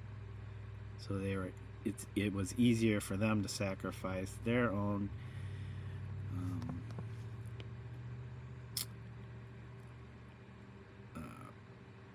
desires. Maybe they never had any, and so they're like, well, maybe my kid will be that one. My kid will be the success in the family. They'll go to college. They'll be the doctor or lawyer, da da da da. So they live vicariously through them. So what they know, they could just work and help support their children in that way. They complained? Yeah.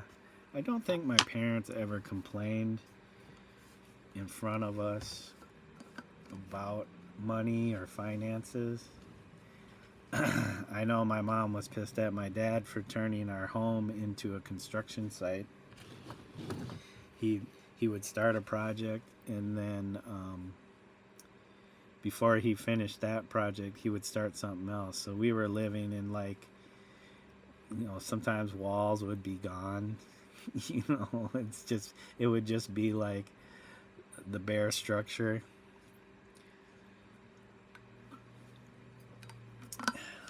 bathrooms would be like being constantly worked on for a while.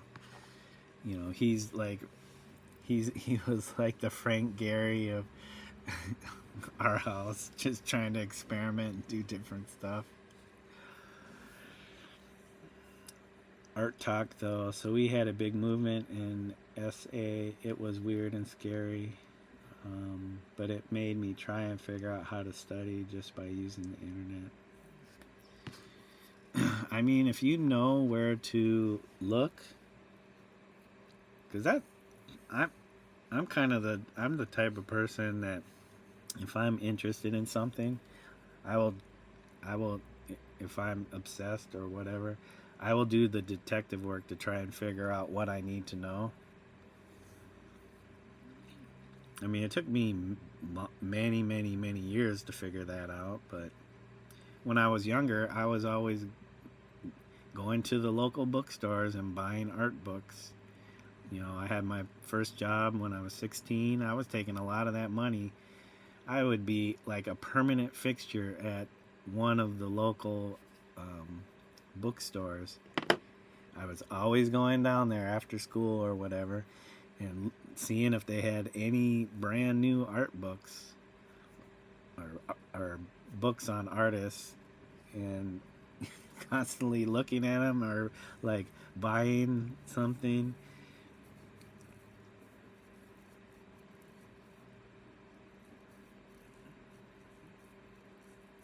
Yeah, I think there is too much focus on style, like right off the bat, like right from the start, like, you know, I think that's an illusion that people feel that they need to have when they're getting into art, because they see all these other artists who have had long careers, and you see a particular style at the end of their career or more towards the end of their career, whereas in the beginning maybe that wasn't even thought of, like, oh, this is a style. No, it's many years later, maybe after they've had this career, and they're still producing art, that the critics and the historians are like, okay, these people are doing this at this time, let's lump them together, like the young British artists, all those that came from like the mid 80s. I don't know if you include like the early 90s, like Tracy Emin and Damien Hirst. Like in the beginning, where they thought to have a particular style, it wasn't until much later when people can like take a look at their work and say, oh, okay, this might be their style. Because I'm sure they weren't saying right from the beginning, here's the YBAs. It wasn't until like probably the later 90s they're like, oh, here's the YBAs. You just lump them into a box and throw them into it.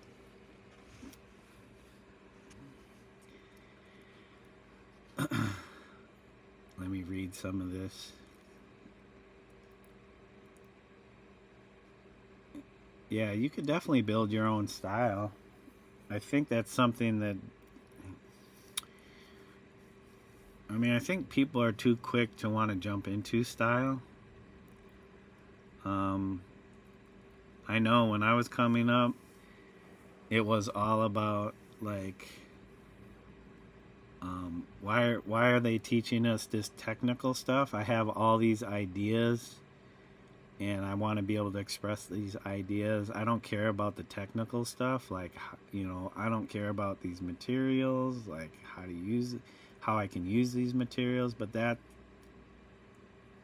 is really what gets you to your style. If you don't understand, you don't necessarily have to be like, oh, I gotta be an oil painter, but in whatever you do, unless it's conceptual art, in even conceptual art, you're still going to have to deal with some materials.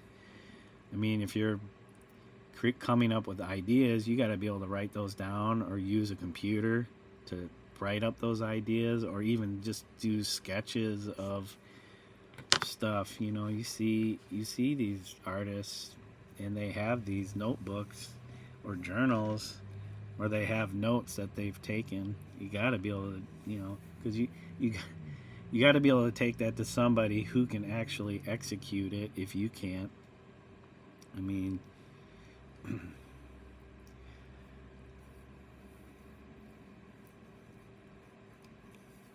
yeah, I don't know.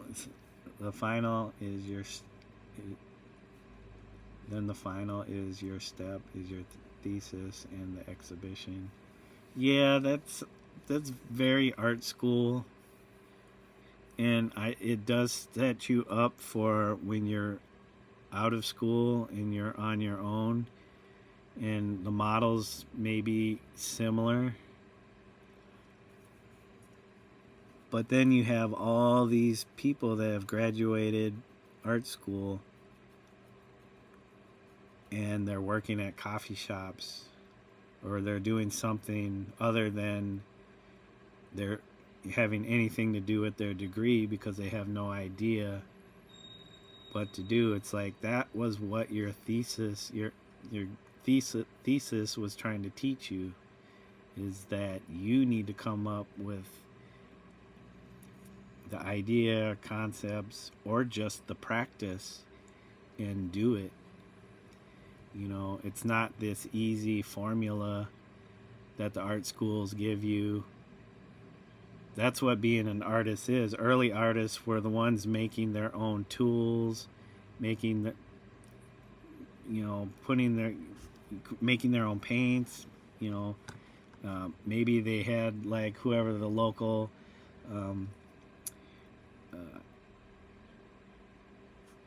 you know, pigment dude, salesperson would, you know, supply them with the pigments. I don't know who would be making their canvases, whoever made textiles. And you get that. You know, we still rely on people, but artists would have to be creative in that sense to make their own tools to use in their practice. You know, instead of just going to the art store and buying everything and executing and work and saying, oh, I'm an artist. It's like you can make stuff, but as an artist is much more than just that. They're the ones that are, you know, you're going out and trying to, it's almost like an explorer. You're trying to map out unexplored territory versus, you know, just hanging out in the city where, you know, nothing, everything's already been discovered.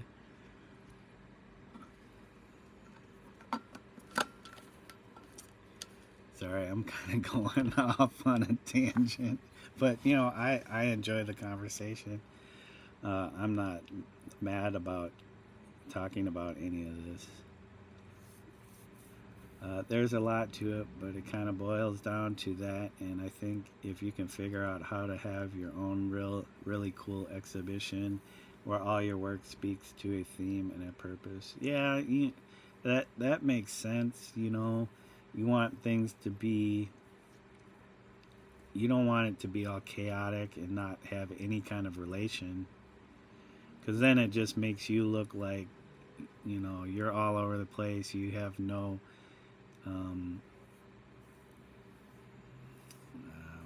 what would be the word? No sense of consistency or an adherence to a practice, or like you said, a theme.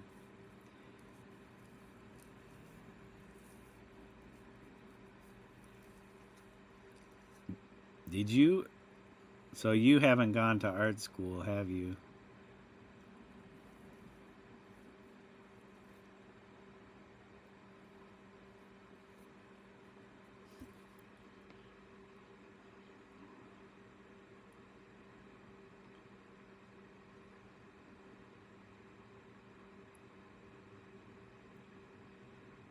I think and this is what I like how Emmett describes it. Instead of saying self-taught, you're a self-guided practicing artist. Because self-taught to me sounds like you don't rely on anybody or anything to help you figure out oneself as, as an artist, because we all rely upon society, the history of your, location, all of that has some role to play in you or whomever as an artist.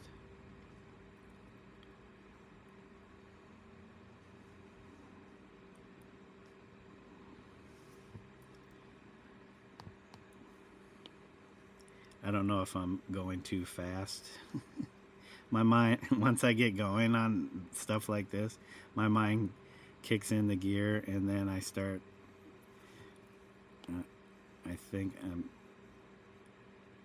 I don't want to get caught up in, feel like I'm talking at somebody versus having a two-way conversation.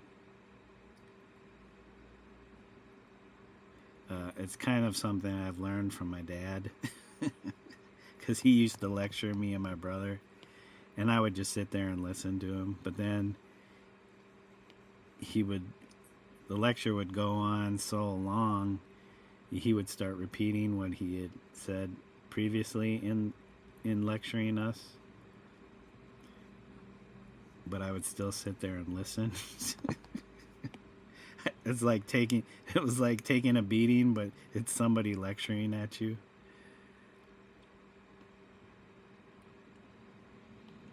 And I'm not like mad at my dad. Oh my God, my dad, he was terrible because he used to lecture us. I mean, geez, our parents didn't hit us. I'm glad for that. I mean, some people grow up and they're just so traumatized because of the abuse they experienced in their lives. And I'm not going to say, oh, I had the worst, or I had a terrible upbringing, childhood, whatever. I mean, okay, I didn't have this advantage or that advantage. I'm not going to be like, geez, terrible parents.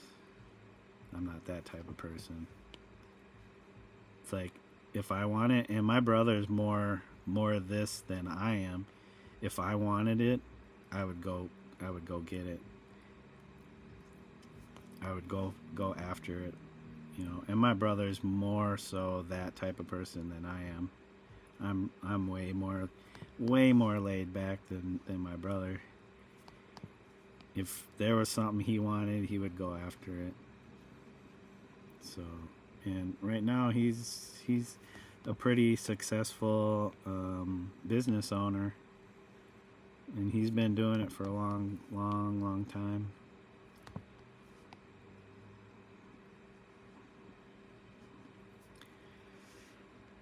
You haven't gone to art school? No. I would if I had some extra cash to go, but no, not yet. Do you feel like you would go if you had the opportunity to go?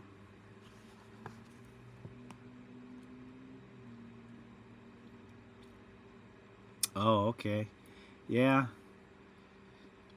Just having like a small exposure like that can be the biggest turning point in somebody's career.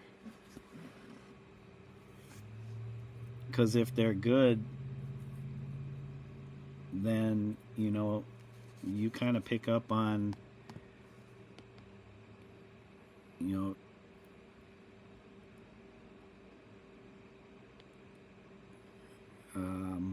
a way of learning for yourself just from being exposed by those people. And who knows what it is, the thing that kind of got you to be more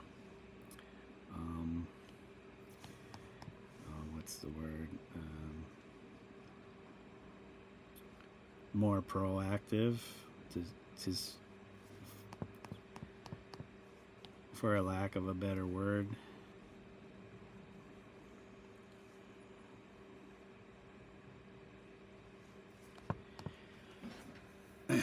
You begged the school to get an art teacher, and that's all they could find. It was a new school. Hey, I mean, just being able to do that, to go to the school and say, hey, I would like an art teacher.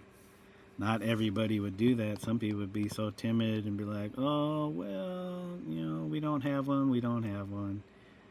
But, to take it into your own hands and try to make that a reality because that's something you're into, I mean, that right there teaches you quite a bit, or a person quite a bit, to be able to teaches them to rely on their own power and not let anything kind of get in their way if it's something that they feel strongly about. You would, yes, definitely. For that reason, you mentioned that people don't take you seriously without that certification. Not everybody's gonna not take you seriously, but I mean, yeah, if you feel that having the piece of paper is going to help, then that's not wrong.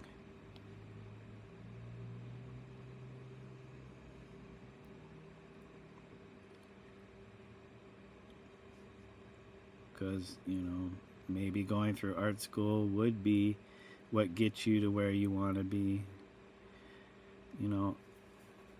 I'm not one of those that's like, oh, art school, no, or art school, yes. I'm like right in the middle, like, whatever. I chose what I chose. I mean, that at this stage in my life, it doesn't mean I couldn't go. It's more like, how much do I want to work to go?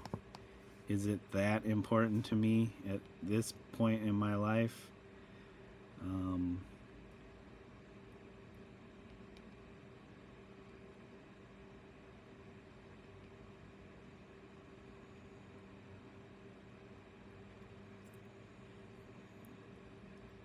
I mean, when I was younger, I was like, what's art school? There's an actual school that you could go to just for art. And then I started learning about it, and I was so deathly shy that it would make me sick to like have to talk to people. That played a big part in me not doing anything other than doing what I wanted to do. So that I kind of in that sense kind of handicapped myself in trying to pursue anything like academically in the arts. Even though I did little things which were kind of spurred on by friends of mine who saw like, oh, he's got some talent for something. Let me see if I can help hook him up with so and so who are these other artists, and maybe they can do something. And that's what led to me having a 3-person art, my first art showing. I wouldn't say it was a proper exhibition, but I mean it was what it was. And the guys that I shown with, I think one of them had gone to art school or was going to art school, and the other one was in university and he was taking art classes. I think he was going to school maybe for architecture, but he was also doing relief kind of sculpture type stuff. And here's me, the guy that's just been doing art his life, didn't go to school or anything, and he's making these paintings. I mean, he's got these paintings. I'm assuming people think if you got paintings, you're an artist. So, and even at that time, I wasn't like, I'm an artist, wearing a beret and got my cigarette. I didn't smoke cigarettes. Hey, Oxsmells, thanks for joining us.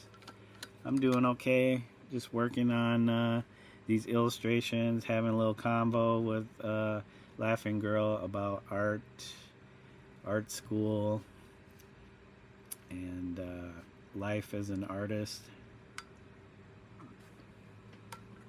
More rambling, I guess. Live stream rambling. It's fun though. I don't mind talking about it. How are you doing today?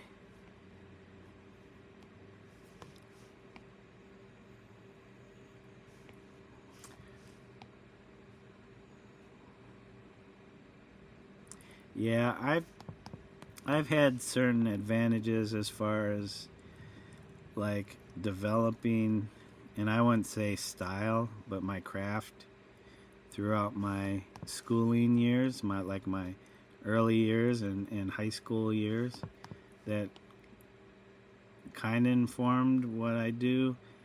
And I would say I was pretty fortunate to be able to have those to kind of guide me on this path, even if it isn't what I thought or hoped it to be. You know, you have illusions or dreams of like being this great artist, and you're going to contribute to art history, and you'll go down in the annals of the history books as this, you know, wonderful contributing artist. So many people don't get that, and they contributed a lot. They're just not recognized. I mean, what about all those people that made Andy Warhol's like paintings? I mean, he just came in and said, oh, I like this and I like that, and he kind of was more of the director and go with this, and you know, he would come in, steer the boat for a little bit, and then hand it off to his whoever your second in command is, or whoever the helmsman. All right, the captain's here, it's taking over. All right, helmsman, you do this and that. And then, okay, the captain's going to leave the deck and, you know, just maintain course.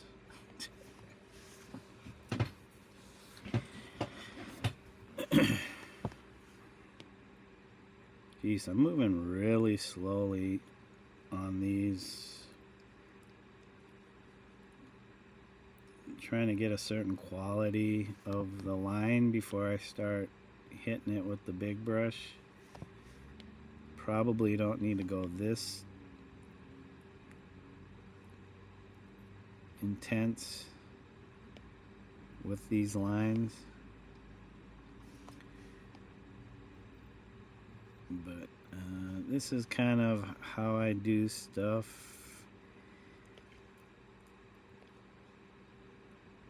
It gets me the quality I'm looking for, at least as far as this work is concerned. So if I have to sit here and do these scribbles, then I will do them. It's kind of how I approach my painting too. It's like, okay, if I'm trying to create this certain type or feel for the underpainting, and I gotta spend half my time, 25 hours doing it, then I will do it.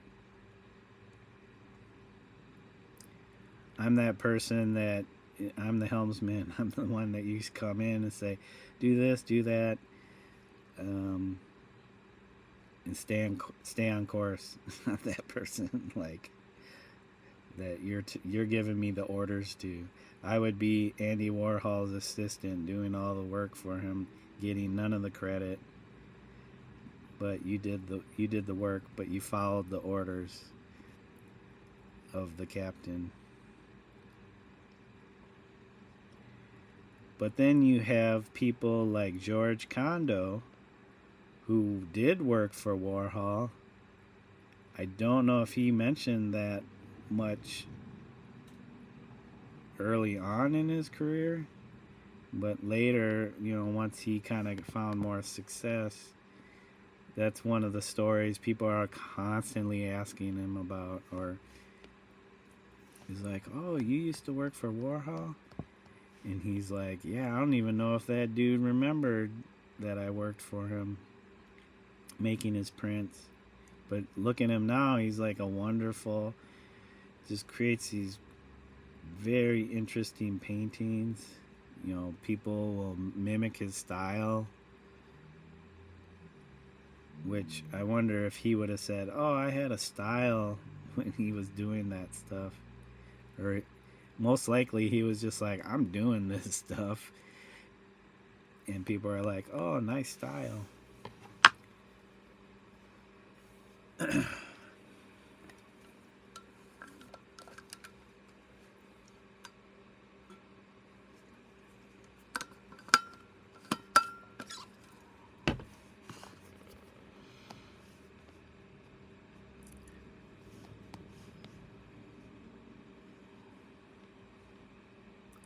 I mean, look at Keith Haring. When he went to New York to go to what, I don't know what the school was. I don't think it was the art school, the art school league. It was some, I don't know, some school. The art student league. I don't know if that's what they call it. Why is my mouse not working right here? But he got a job at like a,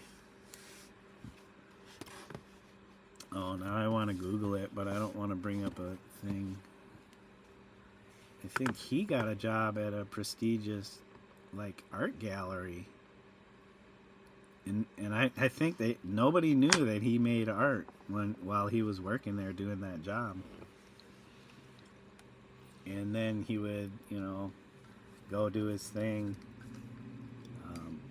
go into the subway stations and do his drawings on the empty poster advertisement. What do they call them?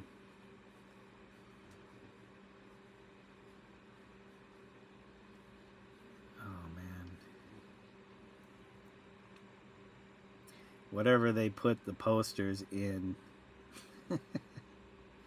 So he would see these blank, basically black construction paper. So if they didn't have an advertisement in these displays, they would just put black construction paper in them. I guess, I don't know, as a placeholder, or just to kind of blot out maybe whatever was behind that. But he would go and do his drawings on top of that in chalk, I think.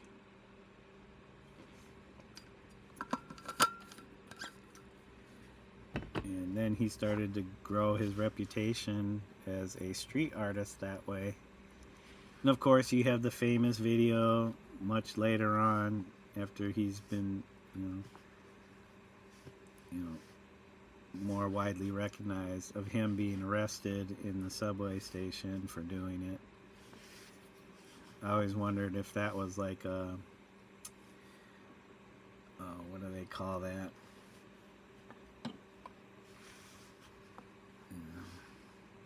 Yeah.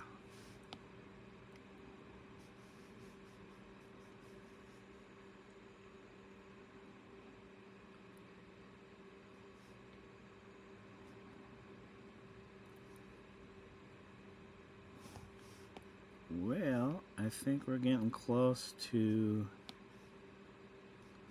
just kind of adding in more of the fill for this. And just fill.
There's the little red puppy. Little red puppy. Alright. I think that's good enough for this one. We're going to move on to the next one because we don't want to slow this train down just yet. Good thing we got the outline already for this one, so we don't have to outline it at least. We will make our layer for this. So this one is spread number 6, so we got, whoops, nope. And some of the images are smaller too, so, but I need to run to the bathroom real quick. I'm going to put it on the break screen, but I'll be back in a few minutes. Shouldn't take me too long. Break screen, but I'll be right back. The coffee's going right through me.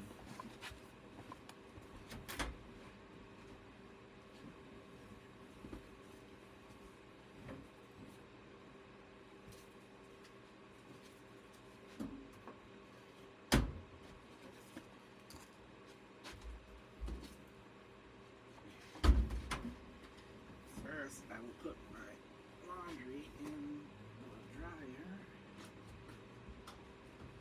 and then go to the bathroom. So you can listen to the. Oh, oh man! Don't tell me I put something in here or left something in my pocket. That's ruining my clothes. Yep. At least it's not in the dryer. My lip balm,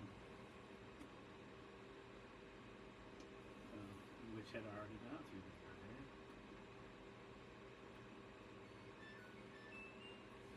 Lip balm and everything. All right, guys, I'll be right back.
stream screen.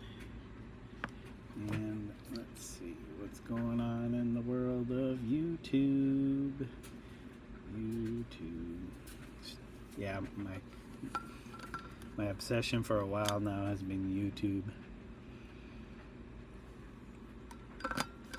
Too much YouTube. It's YouTube 24/7. Okay, what? Nothing new, nothing old. We can go back to listening to Emmett. Come on, play. Come on. There we go.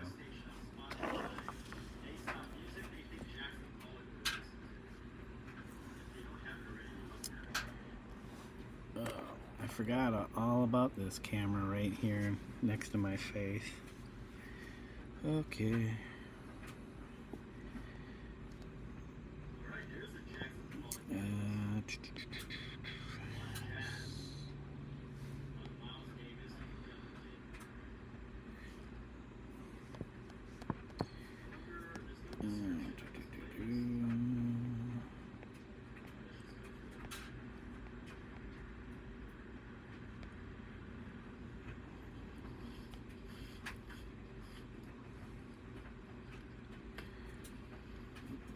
Stella looks so happy tumbling out of this cabinet. You know what I can do right now? I can actually use our light, super light yellow here. We should go grab our yellow again. This yellow comes in very handy.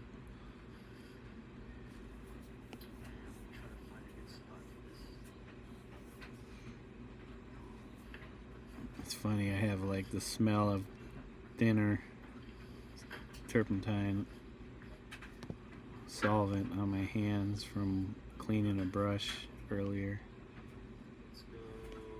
Yeah. What do you got there, Larry? Time machine. I should go get me some gloves. You think you can manage the whole space-time Or continuum I of think I things? have some gloves somewhere. But I should start using them when I paint.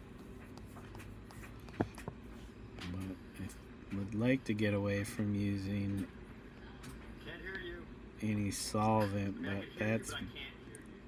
as far as my practice is concerned, kind I of know that you're saying something. almost impossible. Alright, here we go. I still feel like I would need to use solvent to clean my brushes. Brush here. And actually, I want to. At least not clean them constantly, like after every use, but yeah.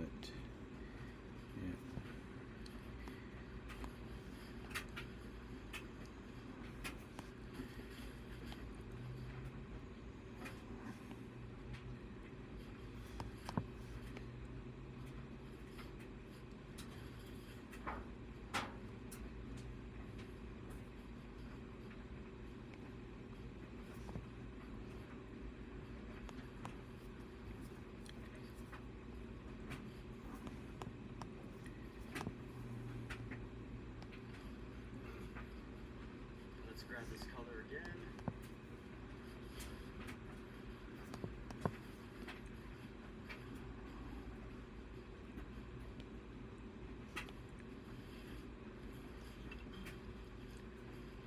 Let's get straight into this. Let's get shredded. No, he said get straight into this. Guess if I can't oil paint, I'll watch somebody else oil paint. That might satisfy my want to oil paint at this time. Man, after the last 3 sessions, I'm really want to get back into doing more oil painting. Just love the feel of oil, how it moves on the surface, how you can blend it together, or just the thickness. of the paint, the thinness of the paint. All right, Laughing Girl, thanks for hanging with me. I appreciate it. Catch you next time, and have a good evening. And we're still gonna paint over these letters. I'm assuming it's kind of late night for you, or sometime in the morning, Right now, early just morning. establishing- But yeah, thanks for coming through, hanging out. The convo was nice. Hopefully it wasn't too one-sided. I mean, it's tough to have a conversation through chat where one person can vocalize stuff and the other has to go through text.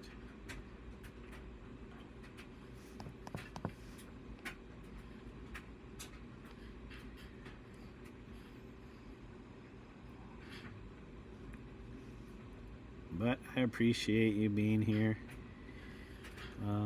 Same with Ox Smells. And who else showed through?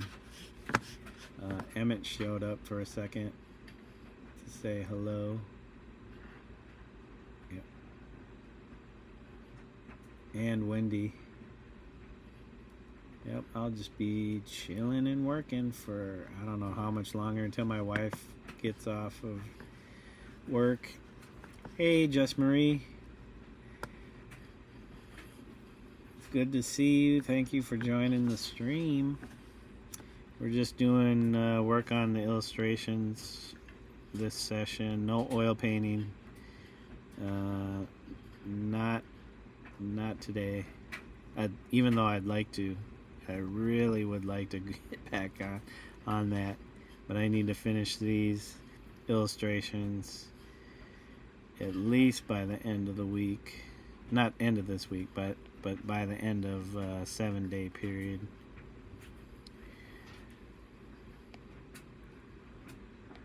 Or else they will be really worried. And when it's time, all I'm really gonna do with these You'll letters. be worried. Where's our illustrations? Why aren't you done with them? Is just Oh, because I was goofing off, playing games and doing my oil paintings. That wouldn't fly. That certainly wouldn't fly. So, you gotta... If you committed yourself to something, you gotta follow through. But yeah, it's good to see you, Marie. Thank you for joining. We'll just be chilling. I'm listening to another live streamer, his VOD. Actually, the guy that I was doing the oil painting for is we have agreed to do an art trade, and that is the piece that I'm doing for him. All right, ads. So I was watching his stream from yesterday to see if he had made any progress on his piece.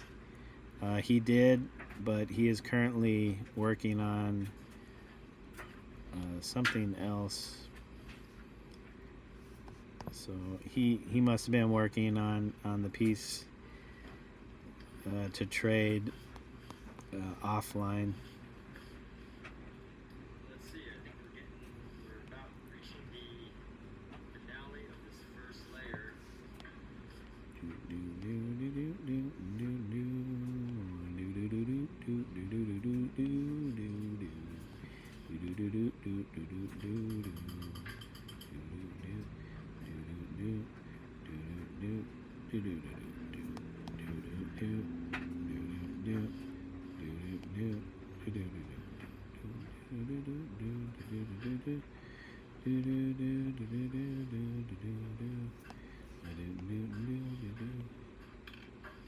Alright, and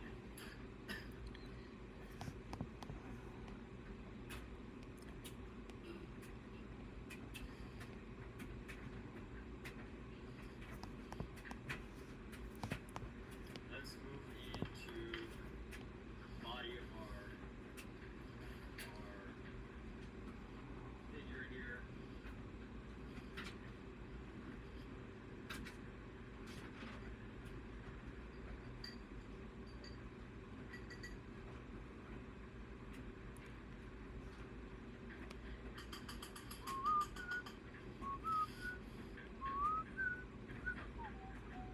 I wonder if I would get a copyright strike for whistling.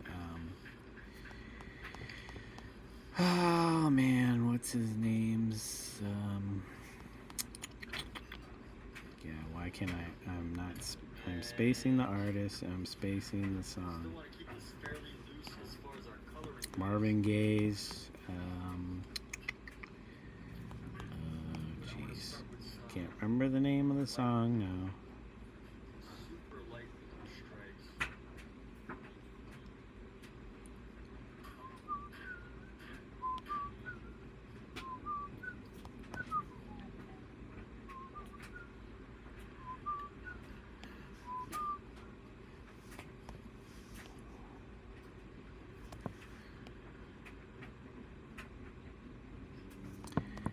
Oh man, the yellow is really messing with my eyes. It's super bright. I bet if I tone it down, it won't be so. Oops. I would just change the opacity. I don't know. Is that worse? There we go. I'll just keep it right there. That might actually be the yellow for the background then.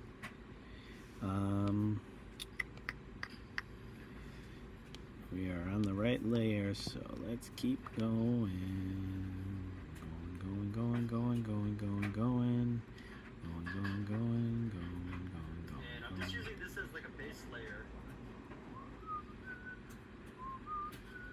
so that when I do go over it, there's gonna be like another.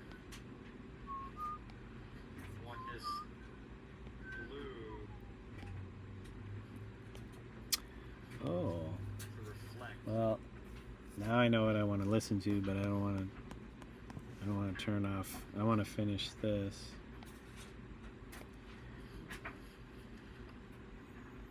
But I wonder if I do listen to it, because it's a friend of mine. He has a YouTube channel and he talks about jazz and mostly jazz, but he plays stuff in the background. I'm wondering if he gets copyright struck. Well, I guess jazz is kind of older, so maybe not. Let's use a bit of this color for So some of the we might be okay if I throw his on, but he's usually talking over it. his fur. But I was listening to one he did about Billie Holiday, kind of her life story that he put together, and I got mostly through it, but I forgot I was listening to it, so it'd be nice to kind of continue that, just help support his channel that way, and also get the lowdown on her life story.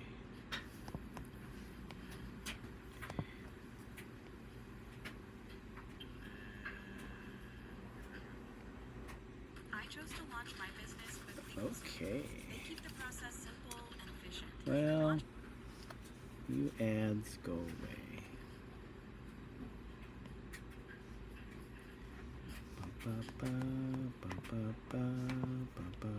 I wonder if people get sick or seasick when they watch these streams of me doing this, because I'm constantly turning and twisting and pinching and pulling the images, the screen. White to this, some more white to this. Girl spirits. But yeah, there's nobody hanging out right now, so it's hard to ask somebody that's not there Early on, their opinion on this phenomena. a layer that's too Phenomena. overly Something like a in general, the rule phenomenon. is thick over thin or lean over fat, or fat over lean, which is basically I don't know what this this idea that was, but we'll just keep you're it. gonna have more of an oil on your Might have to get rid of these though, it, but more I'll wait. consistency of oil in You can your always paint cover later those on. up.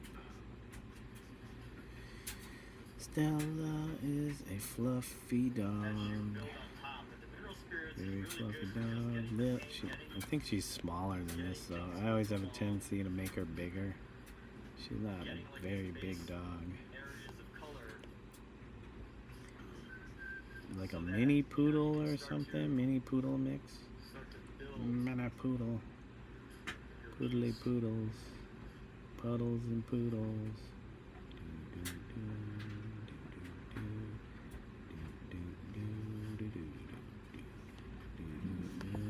Yeah, this yellow. I think it's just the brightness. There's the contrast between this burnt sienna looking color and the background color. It's like almost like looking into the sun. It's like burning my retinas.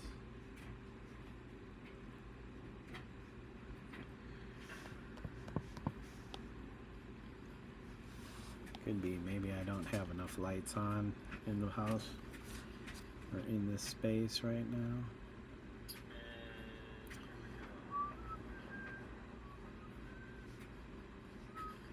This color, go down into this area.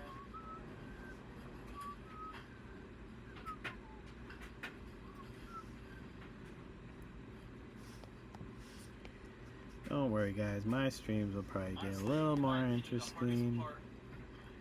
This, I don't know. Not too many people are into digital art. I mean, they can appreciate it, but I don't think they're really into it. Especially artists who are more in tune with the traditional arts. They're like digital art, and I get it. I mean, it is a drain on resources. This is basically, I'm doing this as a commodity and not art, because it's for a book. It's art as commodity. Art as commodity. Can you even call it art if it's something that's for commercial use?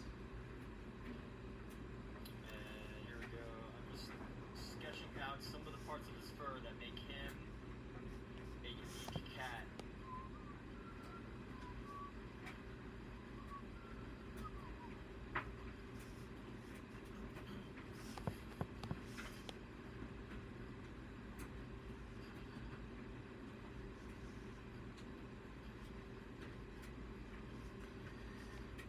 Okay.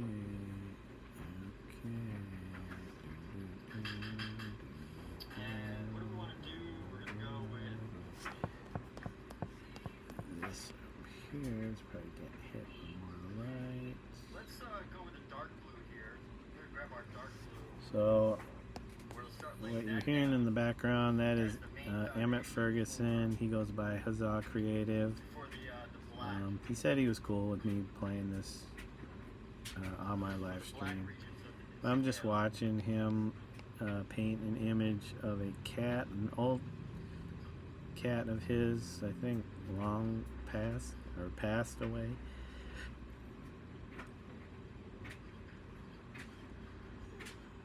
I can't remember what he called it. There was I think a title or the name of the cat. Excuse me. It is 3:30. I'm sure eventually my wife will be wanting some lunch or late lunch. That is usually lunch for us, not early dinner, which it really is. You'd have to figure something out. Finding sports on Zulu is easy. Man. Being a sports fan is hard. I wonder if he boosted up the ads. I don't usually watch too many VODs of his. I usually end up catching the live, so come on. So I don't typically have to deal with any ads, but So this isn't like an abstract cat where I'm gonna paint him all these unusual colors. I'm basically just setting a tone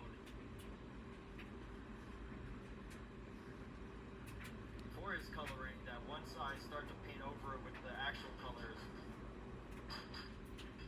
it's gonna have a certain look and appearance. I know, I suck. Sitting here yawning. Too much yawning. Well, I've been drinking coffee, so that might not be helping. Plus, I got off work. I did a 4-hour shift, so it's not like I was working all day. A little 4-hour shift, but it's starting to catch up to me. Or it's the nice warm heat coming off of my space heater that is making me sleepy, or putting me in a state where I'm tired or sleepy.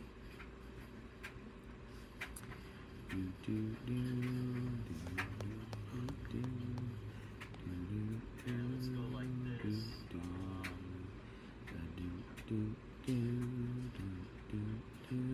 Okay, you gotta be careful. Can't be humming or singing.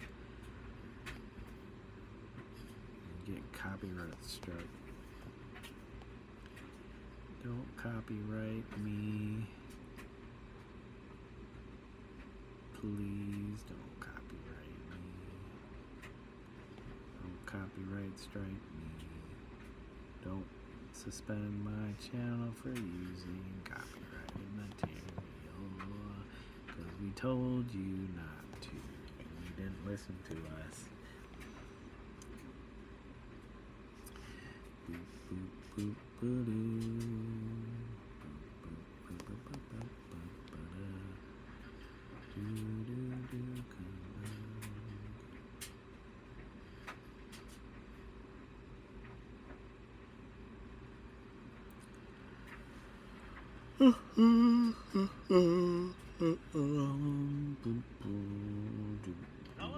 All I'm doing at this point is just trying to match his markings.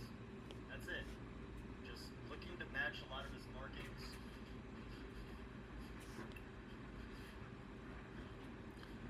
Matching marking. Okay, squiggly squibbles. Squibbly scrabbles. Let's get this texturized. Let's get this texturized. I'm not trying, I'm actually just doing that. That's what I'm doing right now. Matching the markings. Which, fortunately, this cat, it's a Bengal, Sorry so guys, he's got a lot jeez. of... Just keep doing that. That's how I feel when I'm at work, because I sit in a chair all day sitting at a computer. I'm not getting any exercise, not making any effort to get out there, but it is like 17 degrees out there right now. And I would have to bundle up, walk, just to go for a walk. Bundle and bundle. Yep, that is the Midwest life. Living in the Midwest. Not anywhere warm. Let's play a game. Where would I like to go if I could go somewhere? Certainly Japan, because that's where my mom's from, and I would like to at least one day visit there. Even though she hasn't been there since she was 7 years old when they moved to Hawaii. But I know I have some cousins, maybe some aunts, uncles if they're still alive. I'm sure my cousins would have to work on Japanese, conversational Japanese. I'm just using this dark blue. Maybe that would be more of an learning the language would be kind of the drive to make it happen. It's expensive to get over there though. Yep, maybe. Definitely getting new countertops. Alright. Alright, But for well, now, we want to just see wanna this build in some of the full colors screen, here. at least, what was that, 10 inch? 10.5 inch screen, iPad screen.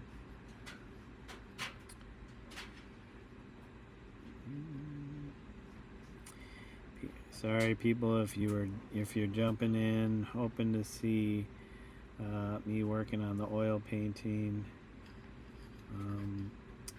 I have this obligation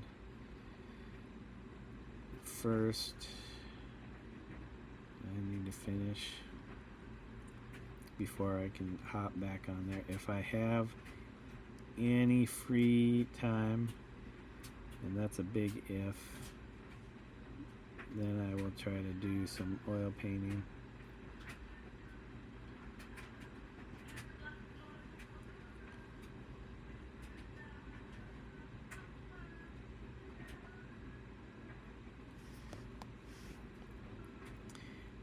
Last thing I did was add that green line.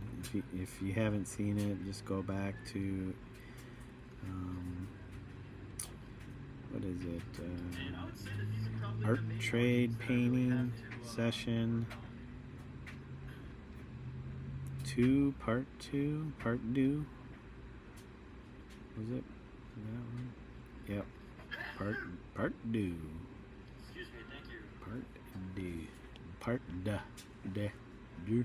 Di. Die. Go. The. How would I enunciate that? Part de. De. De. Part due. The do. The do. The dow. Day.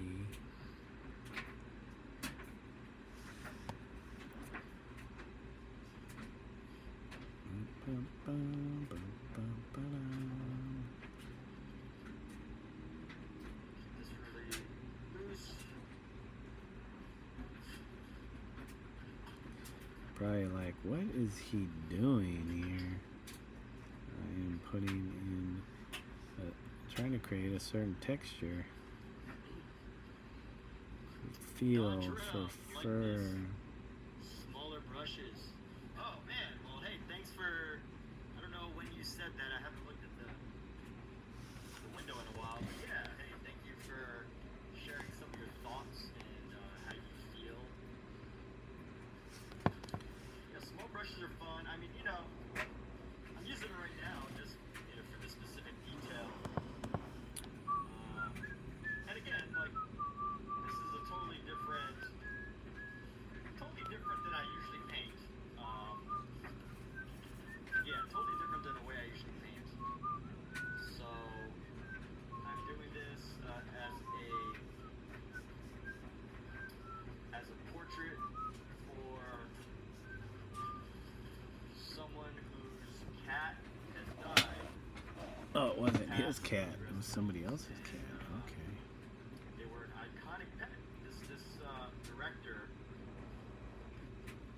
that I'm friends with has a cat who's like an iconic cat on this famous street in Hollywood.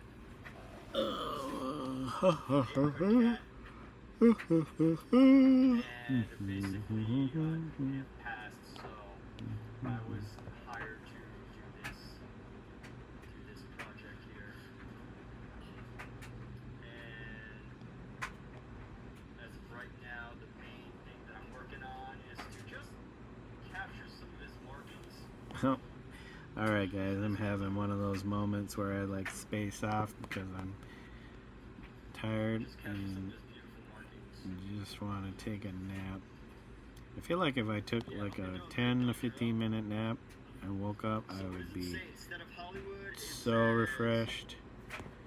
But right now, staring at this screen is really making me tired.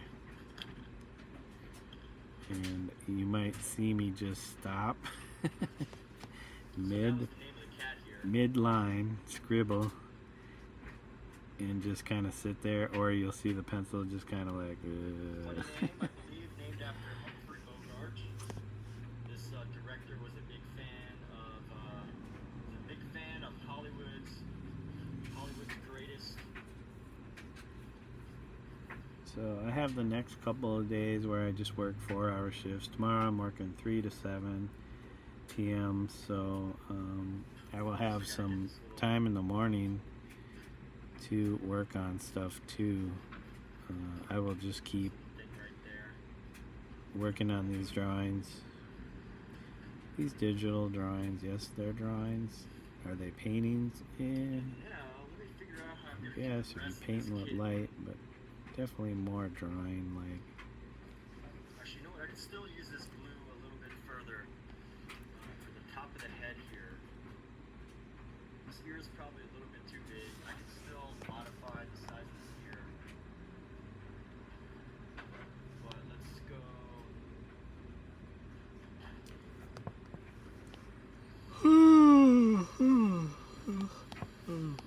Man, I need to make a list of things that I need to do and finish as far as art is concerned, and that is going to be a long list. I don't want to start too many new projects before I finish old projects. And when I say old, I mean old. Years and years and years and years and years and years of just starting and then just letting it sit. And I have all these canvases, all this material. I don't need to buy anything anymore. I've been slowly building stuff up, that materials up over the years, and I need to just focus on finishing stuff. So I think having a list, making a list, like a punch list of things I need to finish would be a huge help for me to stay on task.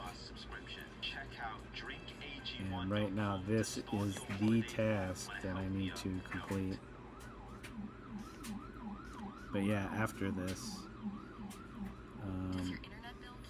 just kind of clean out the space by finishing the artwork. Not worry about how it's going to turn out or look. You know, I'll still...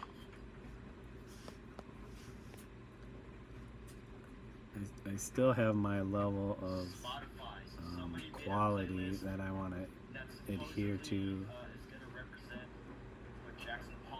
but still finish the work that I started. There's so many paintings I have started, it's ridiculous.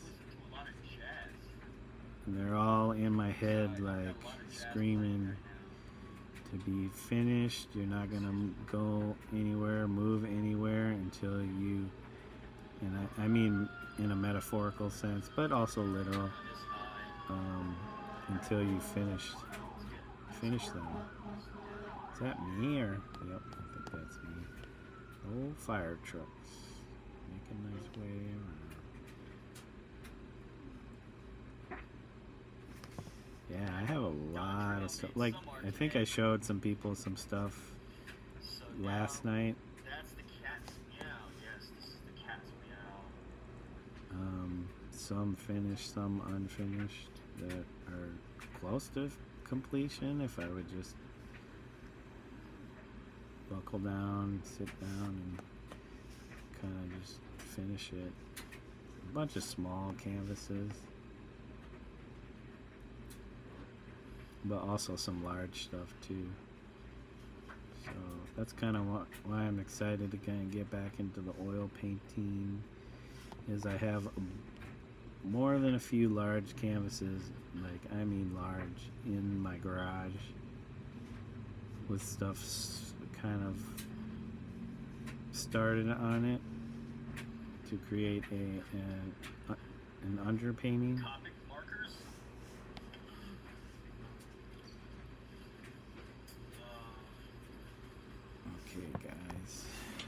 Okay guys, did we get enough of our scribble on?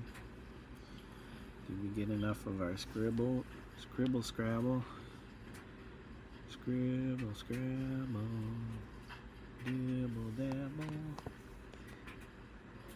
So as far as Copic goes, the only thing that I use that's Copic is like drawing pens. They're refillable, but it ends up being really expensive to refill. Because not only do you got to get the refill, but there's like so many different sizes. And there's so many different sizes. There's a possibility I might take a little break where I take a 15-minute nap. I would put a timer on, but I would stop the stream because I do not want to have you guys just sitting here while I take a nap. I mean, nobody would watch that. Nobody's watching dead air. Nobody's watching live air.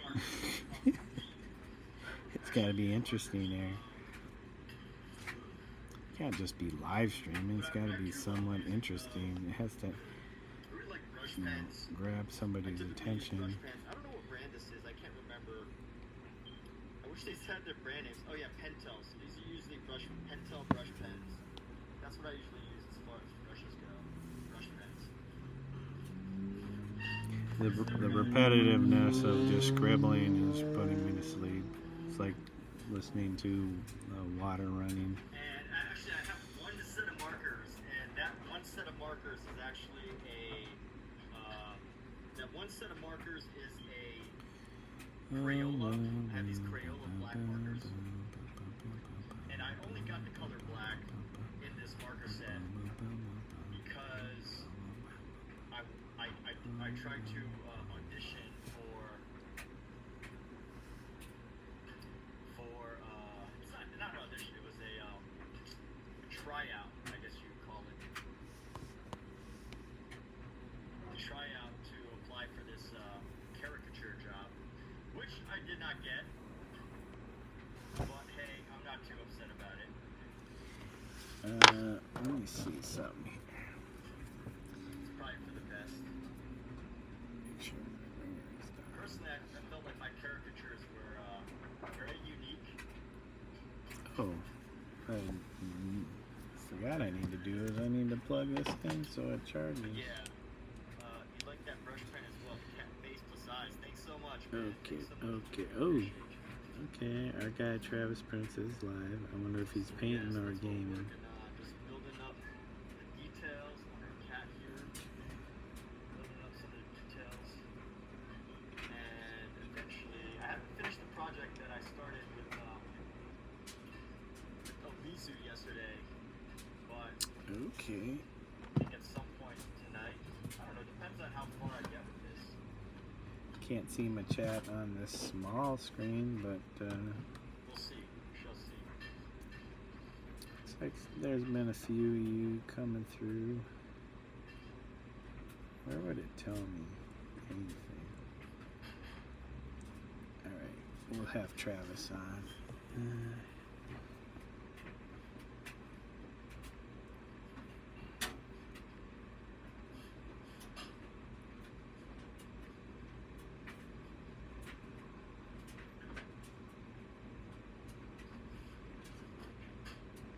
Very intense. That nose has to be black.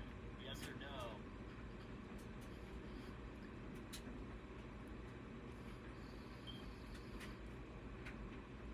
So the nose doesn't have to be black.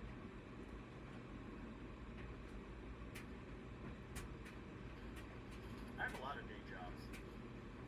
But because we are on social media, YouTube, and this is my artistic life, I separate my artistic life from my non-artistic life. Therefore, I do not discuss my day job.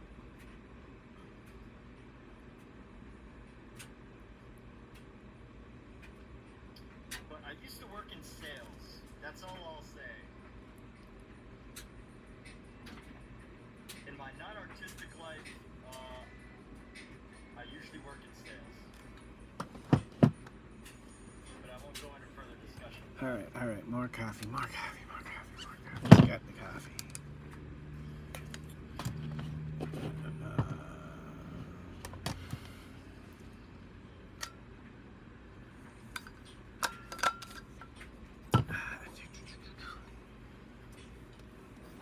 Come on, you. Can we get you more over here?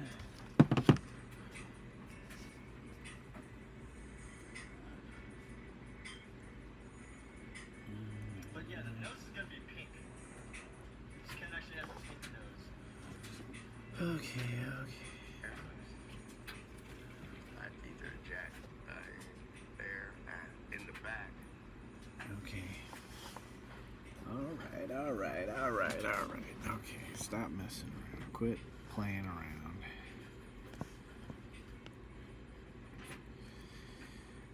Here you go. Life of an illustrator. Yep, life of an illustrator. Chained to a desk. At least it's not a basement. I'm not literally chained to a desk.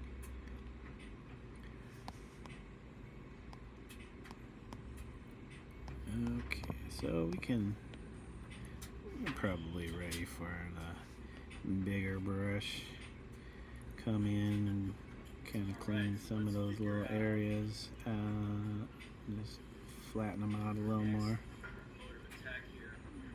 So my passion is painting, which is really what I want for a job.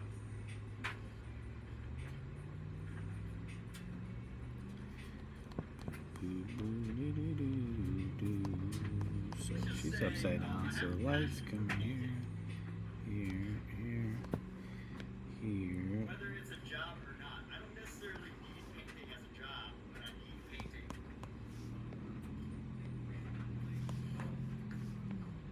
Oops.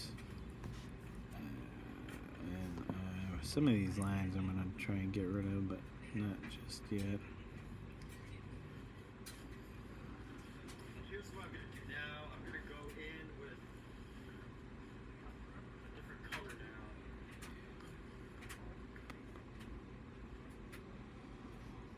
And it's going to be a super light yellow-green. Let's see, what color should I use right now? Very lightened ochre. Yeah, here we go. That's actually a good color right here. Let me bring this white in.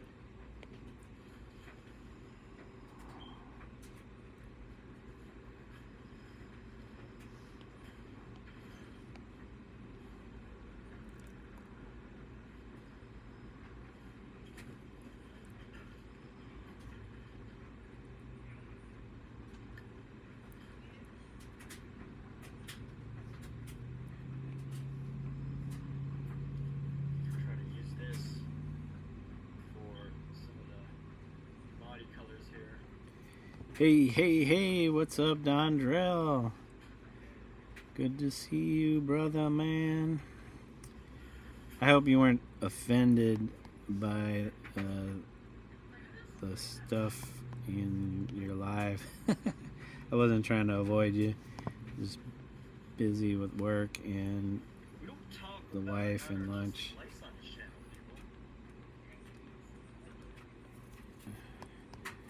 people. I know you want to make the trade. I'm down for the trade. I'm just not sure what I want to trade for.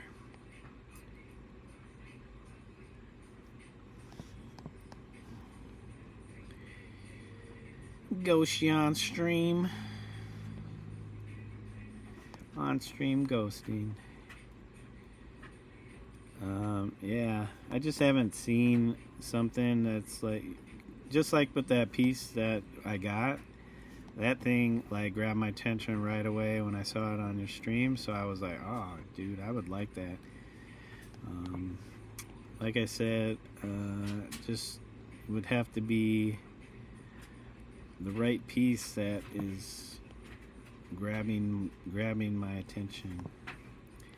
I'm not saying like, you know, things aren't. I'm just weighing the options.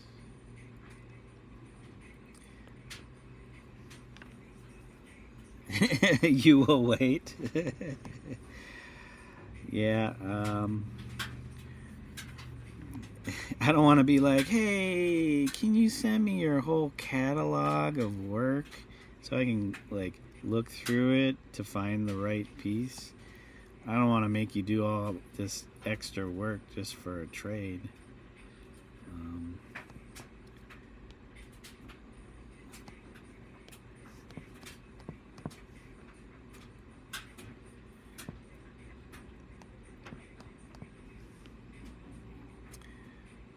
yeah, it's tough. So the piece that you want, I did in 15. So I've had it for quite a long time, just hanging on to it. I'm not opposed to letting it go.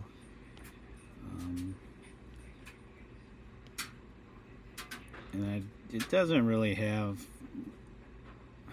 I can't really say fully that it doesn't have a sentimental value to me, but it's not like I'm so attached to pieces I can't let it go.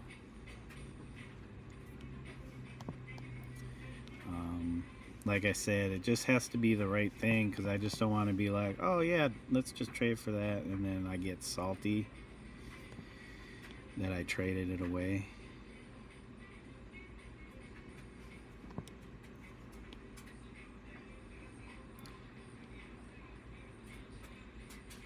Maybe part of me is like it's going through a grieving process of having to separate from a piece of artwork.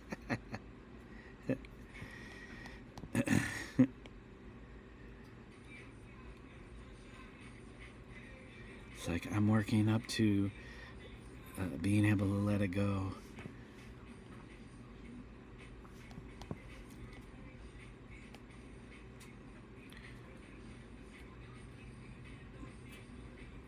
Yeah, it's not like one of those works like, oh, this is an important seminal piece of my oeuvre. I gotta have it. It's gotta be in the collection till the end. It's just gonna sit around like every other piece I have. Maybe I should just be like, fuck it. All right, you know, be impetuous and just say, okay, we'll trade it for that piece. Shoot, I might have gone too far with that, but that's okay. It'll get fixed.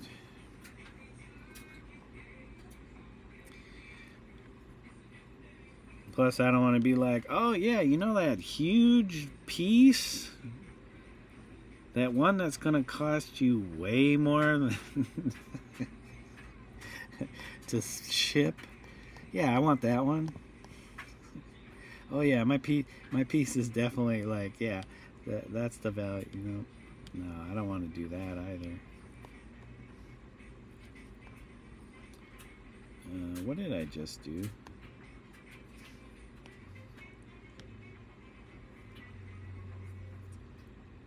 I know there's a piece that they're worthy of the trade, so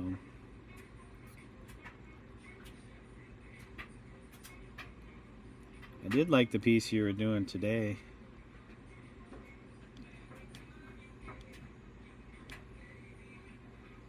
It was kind of speaking to me.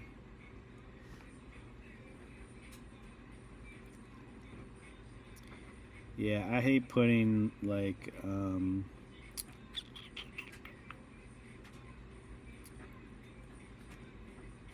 certain value on something, like,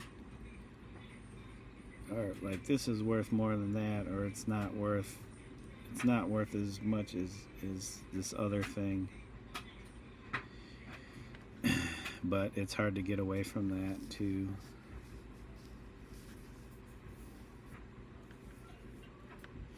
Uh-oh, somebody is trying to ring the doorbell. Federal Express. Alright, I'll be right back because it's the Federal Express guy. Probably wants my signature.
Thanks, Dondrell, for joining. I don't know if you're still there.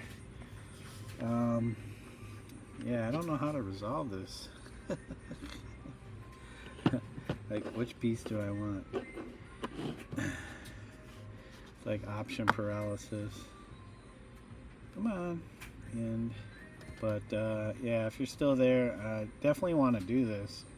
And I hate to like make it seem like I'm stringing you along as far as like, oh, hemming and hawing over what piece, because some people can make a decision like that. Me, I'm like, okay, not that way. But yeah, we'll get this figured out. Thing is, it's in a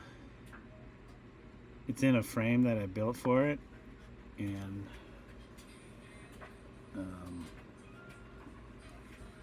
I don't know if you want that frame. I'd rather leave it in the frame, but I know it's going to cost me a little extra to ship it, because that's a lot of weight, which, you know, if I got the money to ship it, whatever.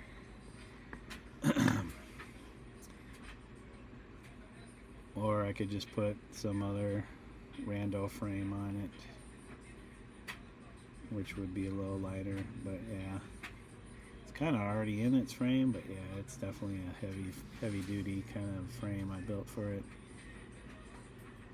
Anyways, the wife is asking me to go pick something up. I gotta go out into the tundra, so I will end this stream, but I will be back on after we eat, because I need to keep working on this stuff, because it ain't gonna get done if I don't work on it. So yeah, I will be back on later. So yeah, appreciate y'all for joining. Dondrell, Just Marie, the Artiste, Laughing Girl, Ox Smells, and who else did we have? I think Wendy dropped in. Windy City, Emmett.